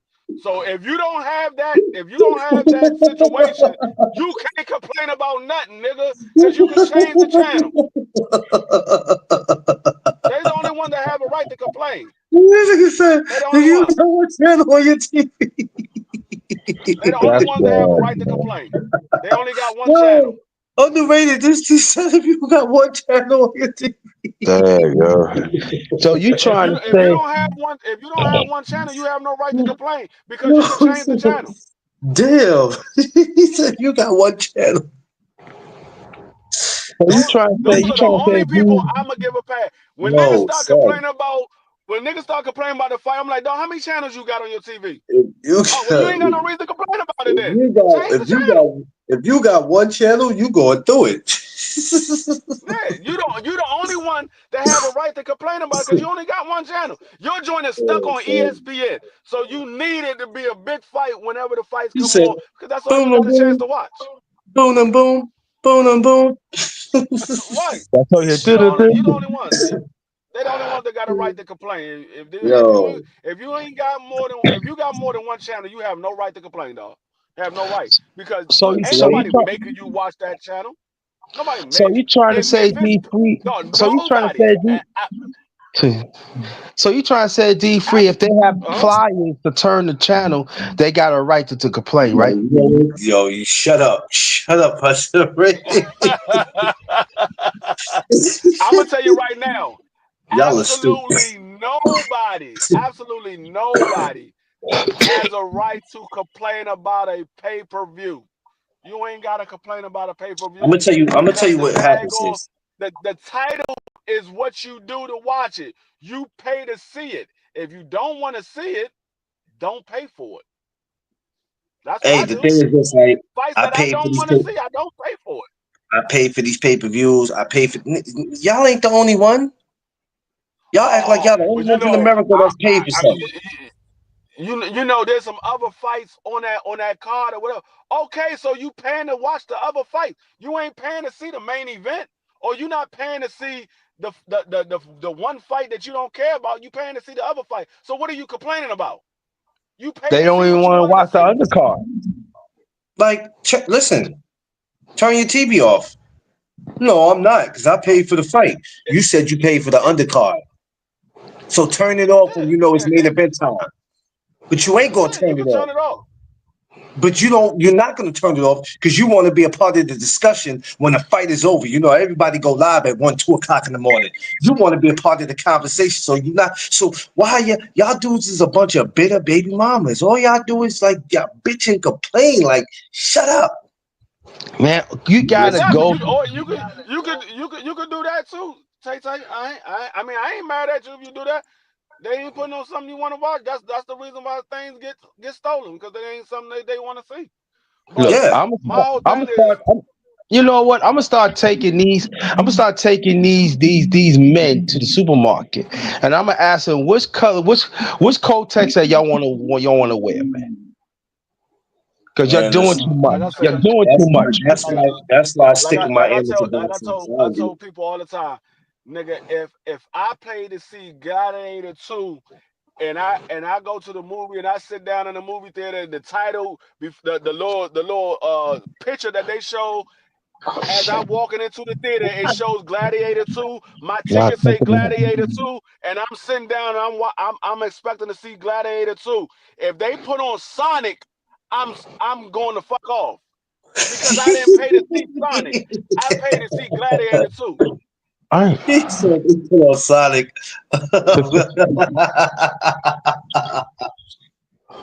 No. Deep freezer That's when ass. you complain. If they put something on that you didn't pay to see, then you can complain. But if you paid for, they told you what the fight was, they told you what the undercard was, you pay to see it. You can't complain about it. You Yeah. can't complain. Ain't nobody put a gun to your head and say, "Hey, you better pay for this pay-per-view, or we're gonna blast your head." No, they didn't. You say, you know what? This fight is coming up. I got a boxing channel. I gotta talk about this boxing. Yeah, we'll go ahead and pay for this. Like I said, You man, chose to pay listen, for it. I I said got a it on. boxing channel. I have no problem saying, you know what? I'm not watching this fight. I'll go see what's on ESPN Plus for free. Yeah. I'm not. I ain't complaining. I don't give a damn who fight who anymore. Because at the end of the day, people will tell you they fighting this person today, right? Oh, Going we on, ain't. Optimus? We what up? And next week it changes. Right, exactly. We see what you see what happened. We see what happened to Roach fight and Davis fight. Like so I wasn't gonna bring it up. So now they got the whole Ryan Garcia pit bull, and it's supposed to happen here in New York. And I'm like, oh, okay. I'm not gonna entertain it just yet because that can change at any moment.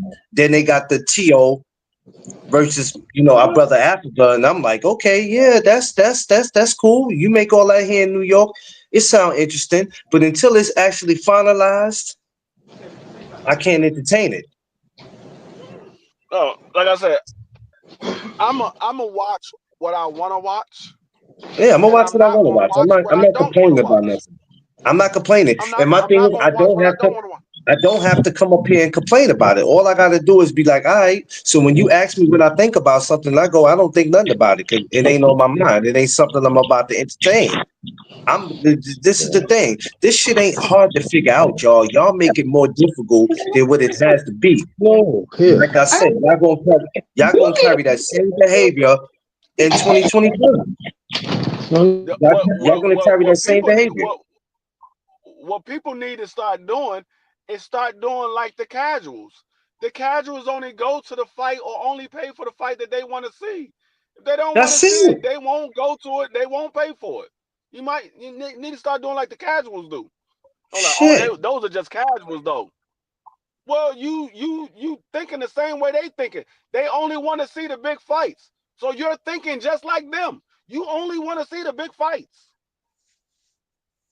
I can't sit here and wreck my brain about worrying about every time if a big fight is going to happen, because if I sat here and worried about it, boxing would turn me off where I wouldn't even want to deal with it. That's why I could sit up here and, when I'm home, like I am now, I sit here and I'd be like, you know what? I don't care about what's going on in boxing today. Just for a minute, I'm going to sit back and I'm going to watch this. Like I sat up the other morning. No, not morning. It was late night, right? And I was watching. For some reason, I don't know what made me do this. It just popped up on my screen. I was watching the Devin Haney and Tank sparring. I just wanted to watch that because I always heard people talking about it, but I never got to sit and really watch it. I heard AB talk about it. I heard other people talk about it. And I'm like, all right, let me go watch it. So I watched that sparring, which that was a hell of a sparring, straight up. Then I went to go watch him and Shakur. And I was like, no, this one was good. But that Devin Haney and Tank sparring was disrespectful. But I wanted to give myself, just something. I want to take a break from or just move from what's going on today. At the end of the day, ladies and gentlemen, these fighters don't owe us shit. They can fight whoever the fuck it is they want to fight. I don't care how much pay-per-views you paid for. I don't care how much you bought a ticket. I don't care how much you think you invested into these fighters as not sitting in their mansions right now or their condos saying, let me see what the fans want. A lot of them, it might be a small portion of them that's doing that, but they got to do what makes sense. They got to do what's best for them. And I'm not mad at them for it. But if it ever came a time where I don't want to support something, I ain't got to go out my way. I'm just, I'm not, you watching the fight this week, Clarence? Nope. Can you put this in the group?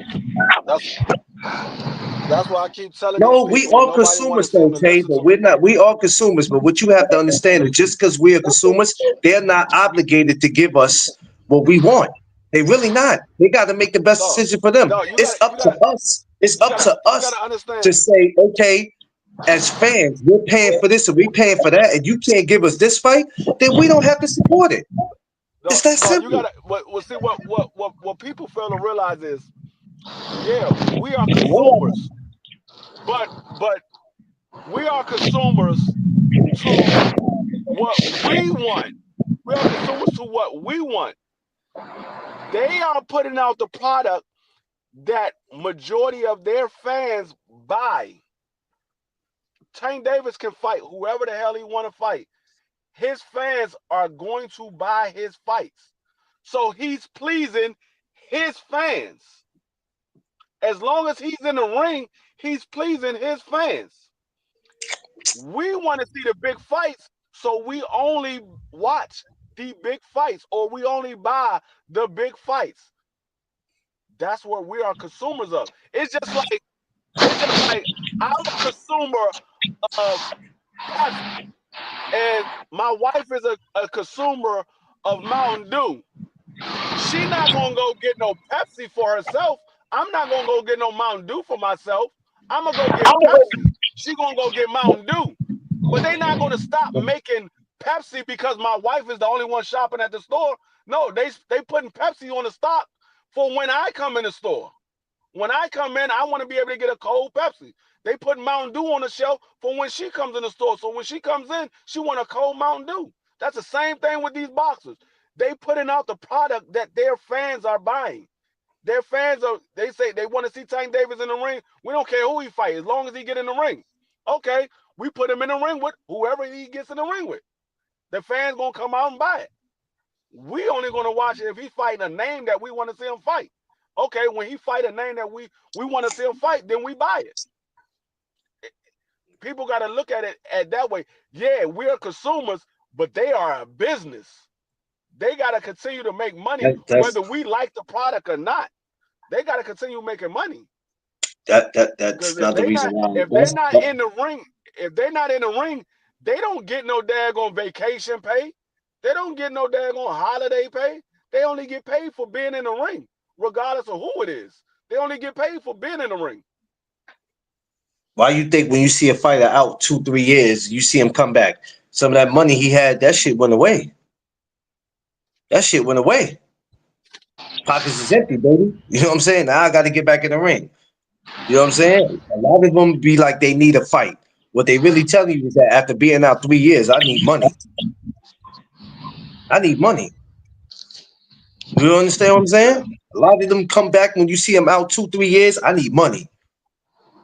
You know what I'm saying? It's in there, Eric Jordan. I appreciate you, my guy. It is in there, isn't it? Yeah, the Cash App is in there, Eric Jordan. I appreciate you. I got it actually pinned to the top, brother. Appreciate you. That's what a lot of people got to understand. People complain about too much. I realized that. It took me a while. It took me a while to realize that, and I quote with it. That's the reason why I go over to amateur boxing. That's the reason why that's been my lane, because I'd be like, sometimes I got to step away. And even though amateur boxing is, people feel how they feel about it, but I go over that way and stay over that way to be with the up and coming, because sometimes I got to step away. That's why when Tay was there at the fight that day in Long Island with me, I wanted her to get to take a break from this professional shit and see what's going on with this. Because it's sometimes it becomes, I appreciate you, Eric Jordan. Thank you so much, brother. It becomes a headache, and I learned to enjoy it. That's why I say I love it different from everybody else, because everybody's sitting there waiting for that big fight to fall out the sky. I'm sitting there saying, look, man, I don't care. Just because you give it to me, that don't mean I got to go pay for it. Like, if you think about it, right? You did. We're getting both of the Davids. We're getting both of the Davids. And just look at that card. That card alone is a mean card. We got the card on February 22nd. That card alone, I don't care if it's here in America or not, it's a mean ass card. What is the problem? What is the problem? And we have a lot of future fights coming up for this year that I think this year is going to be an interesting year. What is the problem? What fight are we? So you telling me you guys are not going to be satisfied until we get Tank and Shakur? Is that what y'all telling me? Because guess what? When we got Crawford and Spence, y'all still wasn't happy. Y'all got so spoiled by Crawford and Spence. Now y'all waiting for now we need the next big fight. What do And y'all want? you know what? That's another thing. That's what made me realize. We wait all this time. We wait all this time for these big fights, and then the fight never pans out the way we wanted to pan out. We waited all that time for Manny Pacquiao and Floyd, and it didn't pan out the way we thought it was going to pan out. We waited all this time for Crawford and Spence, and it didn't pan out the way we thought it was going to pan out. No, I'm not worried about if we get these big fights or not, because it's only a big fight because we're making it a big fight. If we make Lamont Roach and Tank Davis a big fight, guess what? It's a big fight. We made it a big fight. Yeah. Like people say, "Oh, what makes it a big fight?" In my opinion, what makes it a big fight is the fight that everybody's talking about and the fight that everybody pays to see. That's what makes it a big fight. Well, it's two If things ain't nobody talking about it, no. it's two things. It's Usyk two things. versus Tyson Fury. The Usyk versus Tyson Fury for undisputed.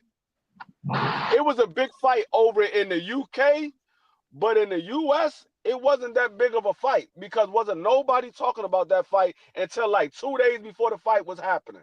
Wasn't nobody talk. I was on YouTube looking for somebody talk about Usyk and Tyson. I literally type in Usyk and Tyson Fury.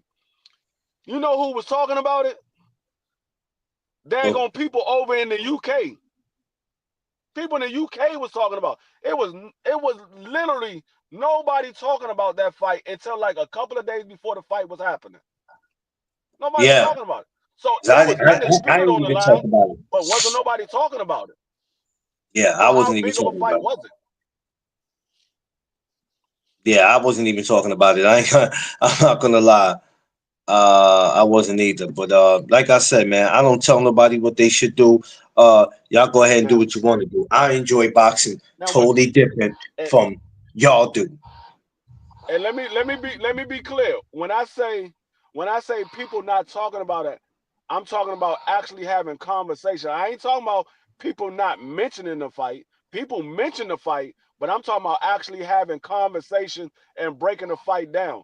Nobody did that till a couple of days before the fight was actually happening. Yeah. Nobody did it till it was actually a couple of days before the fight was happening. They was actually breaking down the fight and talking about what they expect to happen in the fight. That was literally like maybe a week before the fight was happening, 2 weeks before the fight was happening. Prior to that, nobody talked about that fight. Yeah, I'm not. Nobody cared about it. No, nobody cared about it. Like I said, man, I enjoy it totally different from the way y'all do. Y'all just gonna complain, and y'all don't realize that all the complaining y'all doing, these fighters don't give a shit about what you talking about, and neither is these coaches, neither are these promotional companies. They're gonna make the best decision for the company, themselves, and that's it. Yes, we are consumers. We are consumers. But at the end of the day, it is what it is. You know what though? We all used to always say, yeah, I used to say this, the only way if I know they're gonna fight, if we see the press conference. We can't even say that no more. No, you can't. Because a fighter say one thing today, he'll say one thing today on Monday, and by Friday he says some different shit. Can I ask y'all a question? What up, Free? What makes Shakur Stevenson a big fighter?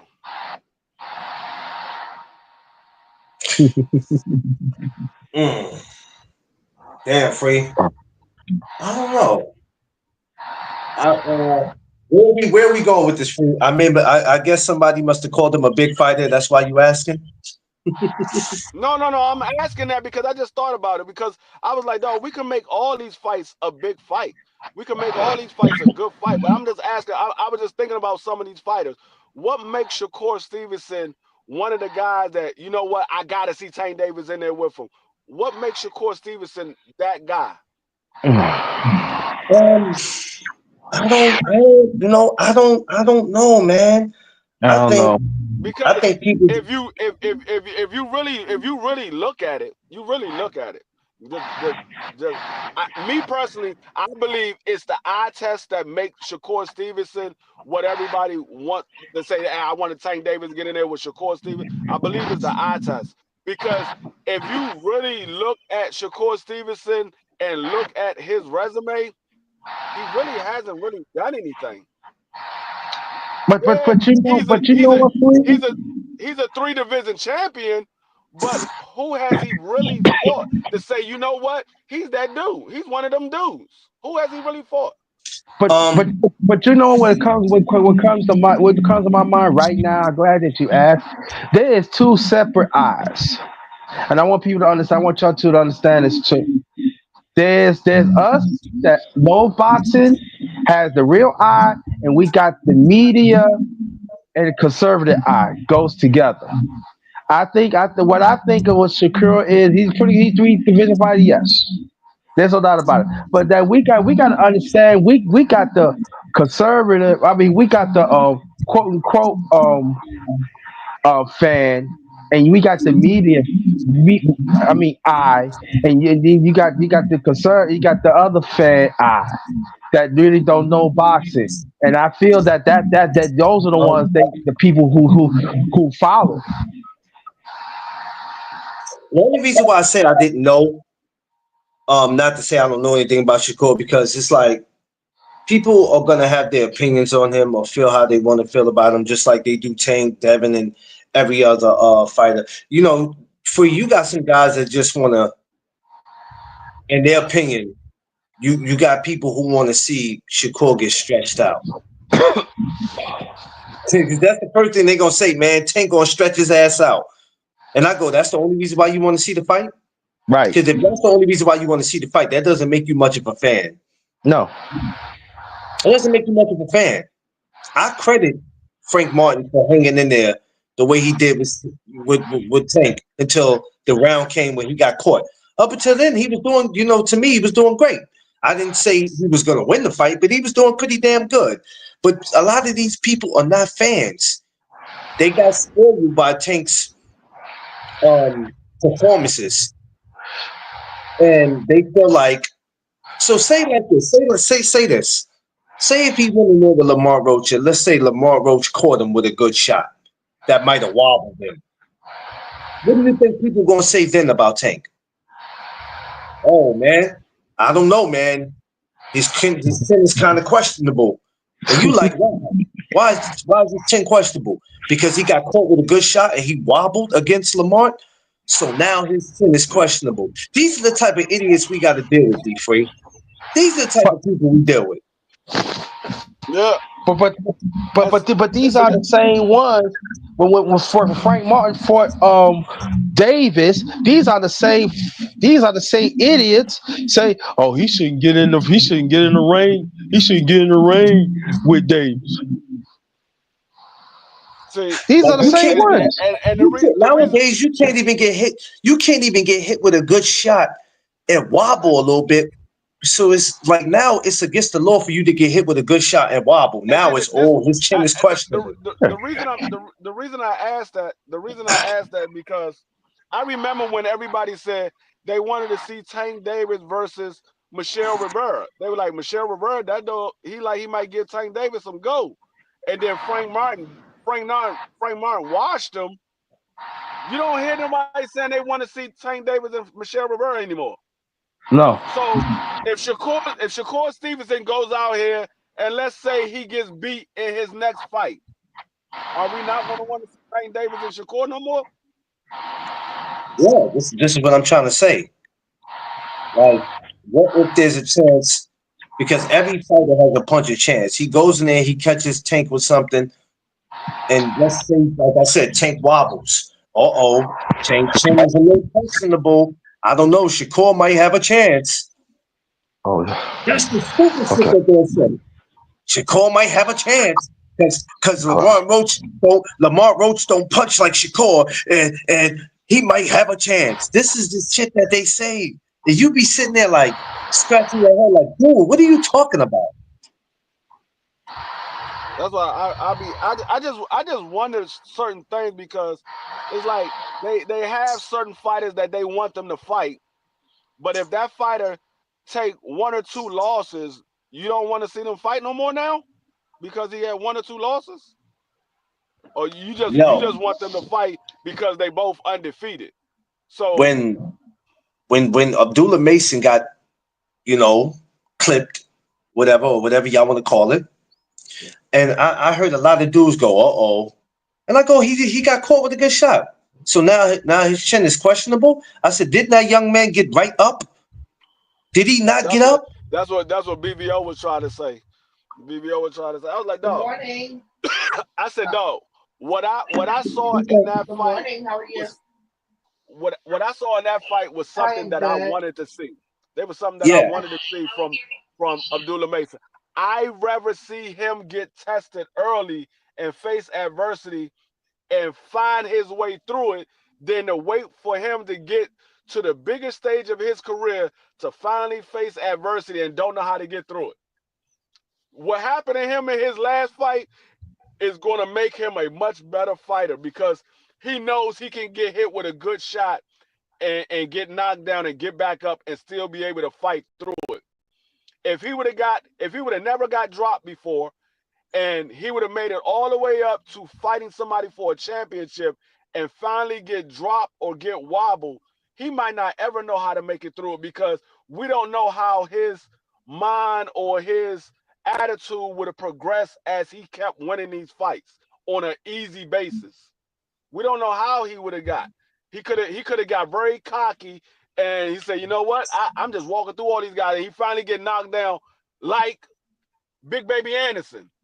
Big Baby Anderson, he got knocked down. Yeah, he kept getting back up, but he didn't know how to register in his mind, I have to stay away from his punches. He kept going right back to the fire and kept getting knocked back down. You gotta be able to face adversity and work your way through it. Now it might be a learning curve for Big Baby Anderson. He took that first loss and he might come back a better fighter. Yeah. But at that particular time, he wasn't able to find his way through it. And that's what I'm saying. I'm glad it happened to Abdullah Mason when it did, and he Early, still yeah. got up and he said, you know what? All right, I lost that round. I gotta get him out of here. I'm not gonna play no games with this dude. I'm gonna get him out of here. And he got him out of there in the second round. Like I think it was like a minute into the second round. He got him up out of MP, there. what up? Welcome, brother. Appreciate you. Yeah, you know what I'm saying? Like y'all, it's certain shit in boxing. It's certain things y'all don't pay attention to. A fighter can't get clipped without y'all questioning his chin. A fighter can't take 2 losses before y'all saying it's time for him to retire. And the motherfucker don't even be 30 yet. But it's Like time for him to niggas, it's time for him to like retire. BBO agreed with me, but he asked the question because they was talking about it. They said, "Do you want to see the Wilder versus AJ?" I said, "Absolutely not. Absolutely not. I have no interest in the fight. Now, I will support it because I support everything that Wilder does because I respect him as a man. I will support the fight. But do I want to see him back in the ring? Absolutely not. I saw Wilder look the worst he's ever looked in his last 2 fights. I don't want to see him in the ring again. I don't want to see him. No, he doesn't look like the Wilder that I once knew before the whole trilogy with Tyson Fury. That last fight with Tyson Fury took everything out of him. This man looks Yeah. like a shell of himself. I don't want to see him in the ring no more. Yeah. I don't. Yeah. Now, if he Yeah. want to continue fighting, so be it. That's his life. That's That's his his prerogative. right. And like I said, I'ma support him. But if it was up to me, do I want to see him in the ring? Nah, I don't. No, I feel you. Hey, listen. Hey, listen, God bless him. God bless him, you know what I mean? And whatever decision he Sometimes makes. us as fans, we got to be able to be honest with ourselves and be honest with the fight and say, dog, you not that no more, dog. You And just now you just out here it's no collecting a disrespect. paycheck. And it's no disrespect because especially when we really love these fighters, man. We don't want to see you become a vegetable or you have some type of way speech, you know, you need speech therapy. We don't want that.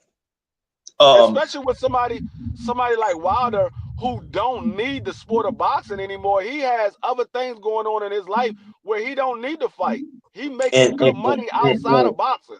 and it didn't take him 20 years to make the money that he made. Jesus, Yeah. wow. I mean, for a He's guy that was making unexperienced, he's Jesus. making good money out of this outside of the sport of boxing. He don't Yeah, need to man. fight. He's You don't fighting need because he to want to fight.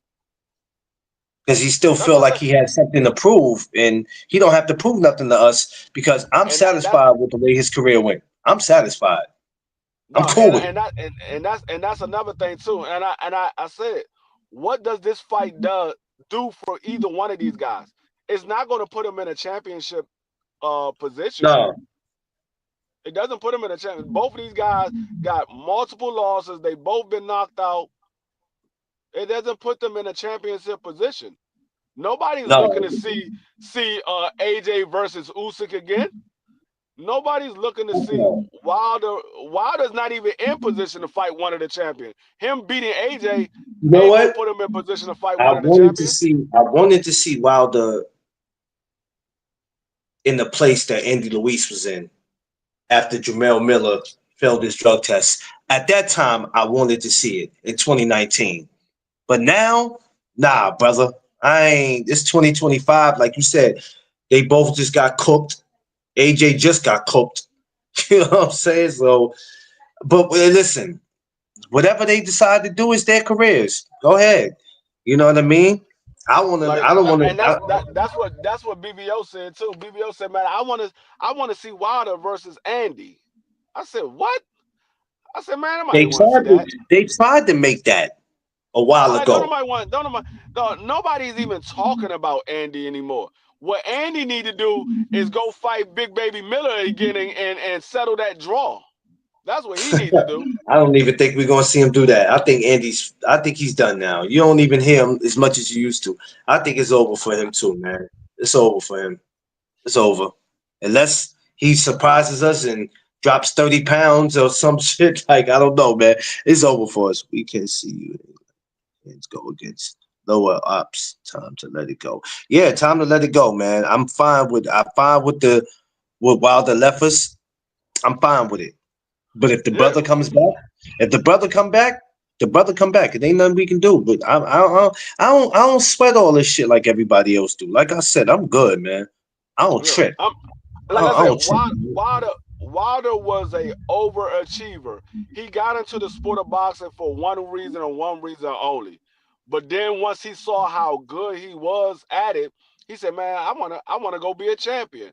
And then he became a champion. He said, "You know what? I want to try to get undisputed."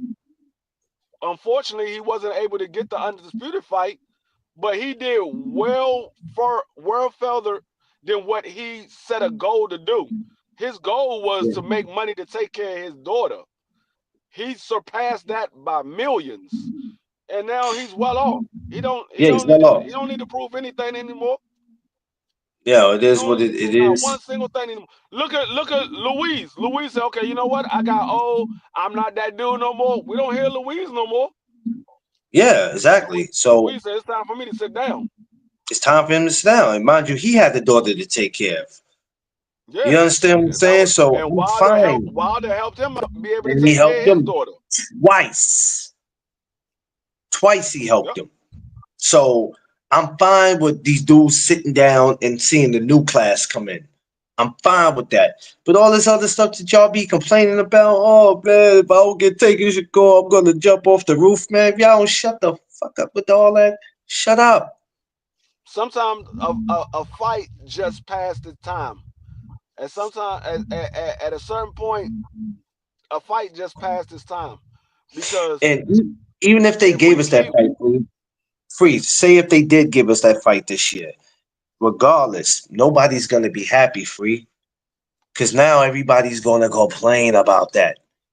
Give us no, Tank and I'm Shakur this I'm gonna year, tell you yeah, what I'm still complaining. what's gonna happen. I'm gonna tell you what's gonna happen. They give us this fight. Whoever wins, the person that lost, their fans are gonna say, "Well, if they would have fought back in the day, it would have been different." back in the day, they young. Y'all said that. I'm talking No, I know. I'm just about saying. when we wanted that fight. When we wanted that fight. We all don't get what we want. If they would have fought 5 years ago, it would have been different. Well, they didn't. They fought now, so it is what it is.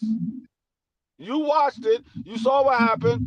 Okay, live with it. If Wilder go out there and AJ knocks him out, I'm gonna have in the back of my mind, I think Wilder would have stopped them if they would have fought 5 years ago or 10 years ago when they really wanted that fight, but it didn't happen. In 2015 or what was it, 2017, when Wilder wanted that fight, if it would have happened then, I think Wilder would have stopped him. But it didn't happen then. That's like saying, let's say that's like saying in 1999, if we would have, even though he wasn't boxing, he already had stopped, I believe. If Riddick Bowe would have fought Lennox Lewis in 1999, and let's say if Lennox went in there and got him out of there. Oh man, see if he'd have fought him back in '92, Bowe would have got him. Like that's what I'm like. No. I'm like, what? No, that's what I'm like. Okay, you can't talk about what would have happened. You only can talk about what did happen. Like somebody said, the Lennox Lewis and happened. Like somebody said, it could have been the same outcome. Yeah, like somebody said, the Lennox. Somebody said they felt like the Lennox Lewis and Holyfield fight, the Lennox Lewis and Holyfield, they felt like that happened too late. And I'm like, why? Why do you say that? Why do you say that? Because this should have happened in 92, 93. Well, why? Because you felt like that? Because you felt like that? What if Lennox would have beat his ass then? If Lennox would have beat his ass then, what would you say? Come on. Like I said, we don't know what the outcome would have been then. The only evidence is what we have that happens now. So you can believe that the outcome would have been different. The only fact is what happened now. Some people believe that Manny Pacquiao would have beat Floyd if they would have fought 5 years earlier than when they fought. Probably can. The only outcome we got is what happened now. But I ain't in a rush to fight. I'm not in a rush to. I'm not in a rush to fight a guy 5'5", 5'6", who I see he just slowly, or not slowly, fastly, just keeps moving up to different weight classes, getting stronger and stronger, knocking out dudes 20 pounds heavier than him. Actually, Floyd wanted that fight earlier. Manny Pacquiao was the reason why it didn't happen. Shit. Manny Pacquiao didn't want to agree to the drug testing. Floyd was like, well, we got to fight. Let's do the drug testing. Exactly. This is what I'm saying. Floyd obviously seen something like, okay, I want the fight, but because I ain't gonna lie, after that Antonio Margarito fight, I said, no, come on, Pacquiao, you ain't that goddamn good. Oh hell no. Listen. This is what people don't talk about. This is what people don't talk about. Manny Pacquiao didn't fight Floyd because, quote unquote, he was scared of needles and he didn't want to do the drug testing. But when they did fight, they did the drug testing. So it took him 5 years to get over his fear of needles.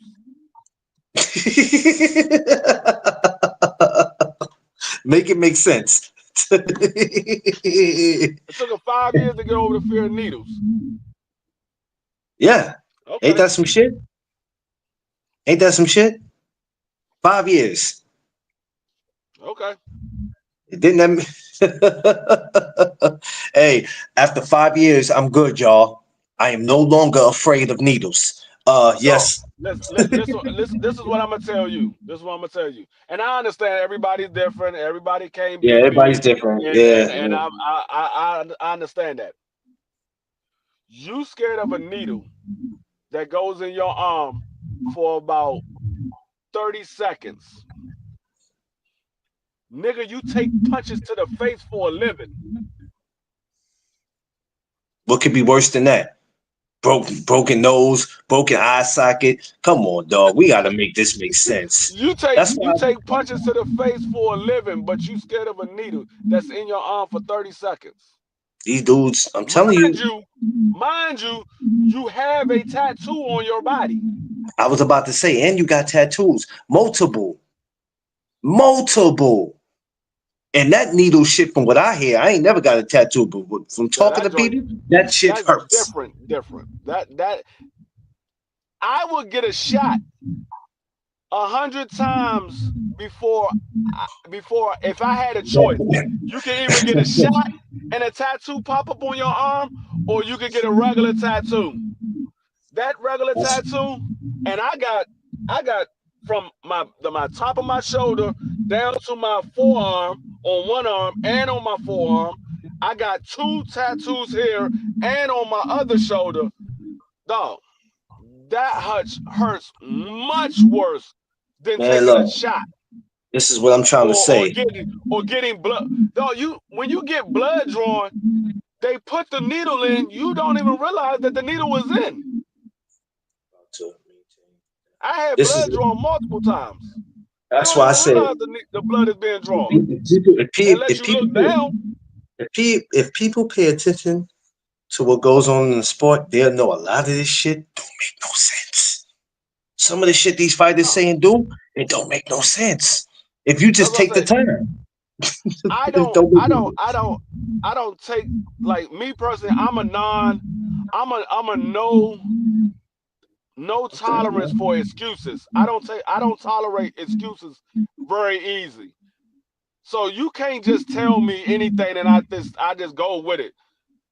To say you Yeah, are afraid of to say you're afraid of needles and you got tattoos on your body and you take punches to the face for a living, I'm not buying it. Not no, buying it. I'm just afraid of you catching me. That's what it is. I'm not buying it. And your And boy you're over not gonna there, tell me. You're your not gonna boy tell over me. there, your boy over there across the water, it won't be long before they're gonna start checking his ass out too, man. Uh anyway, I'm not assuming, I'm just saying. Just saying. Now, and like I said, you having blood drawn, or whatever.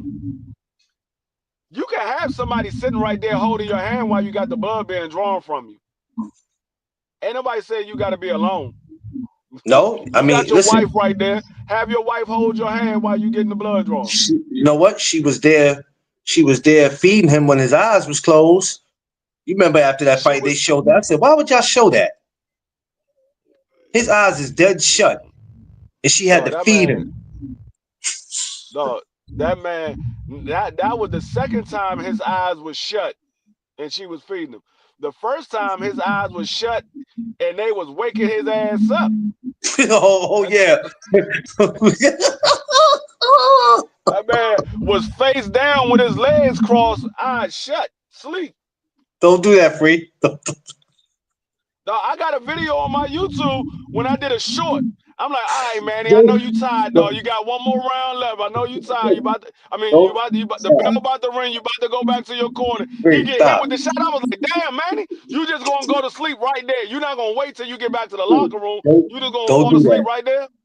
Don't do Dude, that, Free. I got a short with that joint on there, dog. That joint funny as a bug. I said, all right, Manny, the round is almost over. You about to go to the corner. I Yo, know you you ain't tired. shit. You gonna get some rest in a I second. know you tired. Damn, Manny, you just gonna go to sleep right there?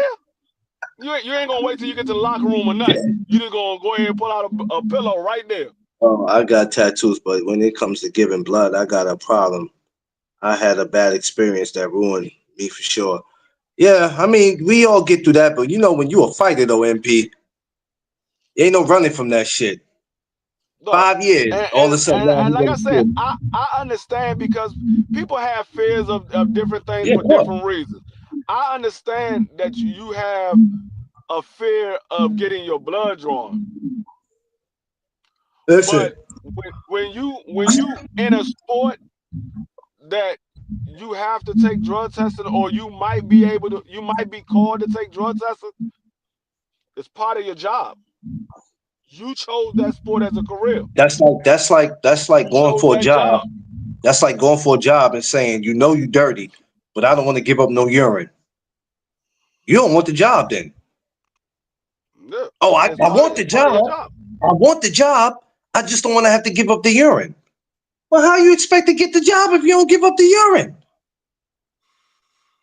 No, Make that make sense. I remember I went to go I went for a job interview with IKEA. And Ah, I wasn't worried about the drug testing or anything like that, because I didn't, at that time I wasn't smoking anymore. So I wasn't tripping off the drug test. But I had the little interview and she was like, all right, we're gonna accept you for the position or whatever. Um we need you to do your tax forms or whatever, and we need to do a drug test. I said, okay. She was like, all right, I just need you to swab the inside of your mouth on both cheeks and put it back in the thing. I was like, swab the inside of my mouth. She said, yeah, just swab both sides of your cheek, inside of your cheek on both sides, and put it in the little thing. And I did that, and she like, all right, and they sealed it up, had me sign off on it and everything. They put it in an envelope, they sealed that up. I signed off on that, and they sent it out. I was like, so where I gotta go for the drug test? She like, that was your drug test. yeah. I was like, oh damn. See, Okay. when I did it the first time, I used to try to find ways around it because I was smoking. Now, since 2011, what I say, since 2011, I've been clean. So I was 28 years old when I stopped smoking. So now, when it comes to a test, man, I'm confident. I've been confident as hell because I'm like, yeah, I know I'm Gucci in this department. But when the dude gotta hesitate, yeah, I'm looking at him funny, like, yeah, what you got going on? Yeah, you see what Underrated MP said, said? I said underrated. MP said, just cut my finger, laugh out loud, Get in there. get it there. Yeah, yeah. And listen, a lot of people just think I gotta get ready to go to the doctor. What's that? 11th of February. I gotta go get blood drawn, man. I do it all the time, man, because I gotta make sure everything is good with me. Gotta make No, sure everything is good. I used to So, go donate plasma. I used to go donate plasma. yeah, I remember that. I stopped doing it because the last time that I went, I started feeling lightheaded. I was sitting in the chair and I was like, oh shit. I rung the bell. I was like, hey, He said I run the bell. I don't feel right. I don't feel right. She was like, How well, I much said, blood I'm did feeling you? How much blood lightheaded. did you give I him? like, I'm feeling lightheaded. I'm hot. So they automatically put the blood back in me, and they gave me a cold ice pack to put on the front of my head and on the back of my neck, and they had me sit there, and then they gave me some snacks to eat or whatever. They were like, I need you to sit here for about 30 minutes till you feeling normal. And so then I was just sitting there, and I started feeling back normal. I was like, all right, I'm feeling cool now. She was like, all right, are you gonna come back in 2 weeks? I was like, hell nah, I'm good. This was my last time. I'm good. He said, I'm I'm not not coming coming back. back to this one. Cause I had did plasma for like 2 months. I was donating plasma Oh, wow. for like 2 months. That But that's last probably time I why, was like, Free. oh shit. Free, but that's probably why. You done gave a majority of your damn blood. 2 months? God damn, Free. No, You because ain't had all no it is nothing. they just take the plasma out your blood and then they pump the No, I blood back know, in but you. you said 2 months. God damn, Free. Yeah, I was doing it for like 2 months. This one particular day you went, your body must have had it. That's it. Your body was like, nah, not today, buddy. Not today. I was like, We had I'm enough of sitting there, I this. was like, oh shit. Cause I was sitting there looking at something on my phone, and then all of a sudden my eyes got blurry, and I said, oh shit. I put my phone down, I rung the bell, I was like, hey, I'm not feeling right. Hey, that's a fact. If he said, "Well, you dirty, you can't pee for shit." When I was dirty, I couldn't pee. I ain't gonna lie. I could. I don't know about nobody else. I could be. I wasn't as quick to give up urine when I knew I was dirty. Oh, when I knew I was dirty, I was like, "Nah, fam." One job I remember I walked out on because I was in the bathroom and the dude came in the bathroom too, but he didn't look at me. But he had the door. He's standing right there, but he's looking this way, and I'm like, "Oh, this shit feel wild uncomfortable, bro. I don't want to do this shit." But now, man, I be well, not now. The last couple of years, I'm confident as a mother. I'm like, yeah, No, I understand, bro. I was like, I was in the military. In the military, they stand directly behind you. When you're doing Damn. the urine in the military, they stand directly behind you. They make sure you ain't putting nothing in there but your own urine. Like when I was dirty, I did this one time. I had got some urine from my son. My son was like, he was like probably like 5 years old. I had him pee in a container. I put the container in between my nuts as I was going to the spot. I had it in my drawers under my nuts to keep it warm. I got to the spot and I'm standing there because they never went in the bathroom with me. So they were standing outside and I'm standing in the bathroom. They said, just don't flush the toilet. Don't wash your hands. I was like, all right, cool. So I'm sitting there and I poured the stuff in the daggone cup, closed the cup up, put it back in my nuts. And then I walked out like I'm done. They sealed it up, had me sign off. They said, all right, now you can go ahead and flush the toilet and wash your hands. I was like, all right, cool. And I walked out. That shit came back clean. I mean, of course, my son was 5 years old. He wasn't smoking anything. But that was the first time that was the first time I ever cheated on a urinalysis. Yeah, me. I'm the person people want to come to now, free, because they be like, you ain't smoked since you was 28. I need your urine. I'll be like, no, sir. I ain't helping you on that. I haven't smoked since 2011. 2011 was the last time that. Well, yeah, that's what I'm saying. Actually, I was 2011. it was actually 2010. It was New Year's Eve 2010, going into 2011. I'm gonna tell you. Smoked my last J. I smoked my last J. I said, you know what? I'm not smoking no more. I stopped. I haven't picked weed up since then. I stopped because the K2 stuff started coming in, and I started seeing a lot of my people get on that shit. And I was like, yeah, I'm done. I'm not doing this with y'all. I'm good. I stopped smoking because I used to stop from time to time on my own, but I got to a point where I was like, you know what? I'm not even getting high no more. I'm just getting sleepy. I smoke and I just go to sleep. I wasn't even getting high and just doing my normal thing. Like I used to smoke while I was at work. I was working for Comcast. I used to smoke all the time and I would still be able to do work. When it got to the point where I would just smoke and then go right to sleep, I was like, yeah, I'm done. This shit ain't even getting me high. It just putting me to sleep. Yeah. Like, I'm good. That's what it was doing for me. And I was just like, you know what? Nah. I was literally smoking like an ounce a day. Literally. Like an ounce a day. You know what? I would smoke whenever I could. I couldn't say exactly how much I was, but I know whenever I got the opportunity. And I wasn't just smoking with anybody because I knew at the time people were lacing they were lacing their shit then.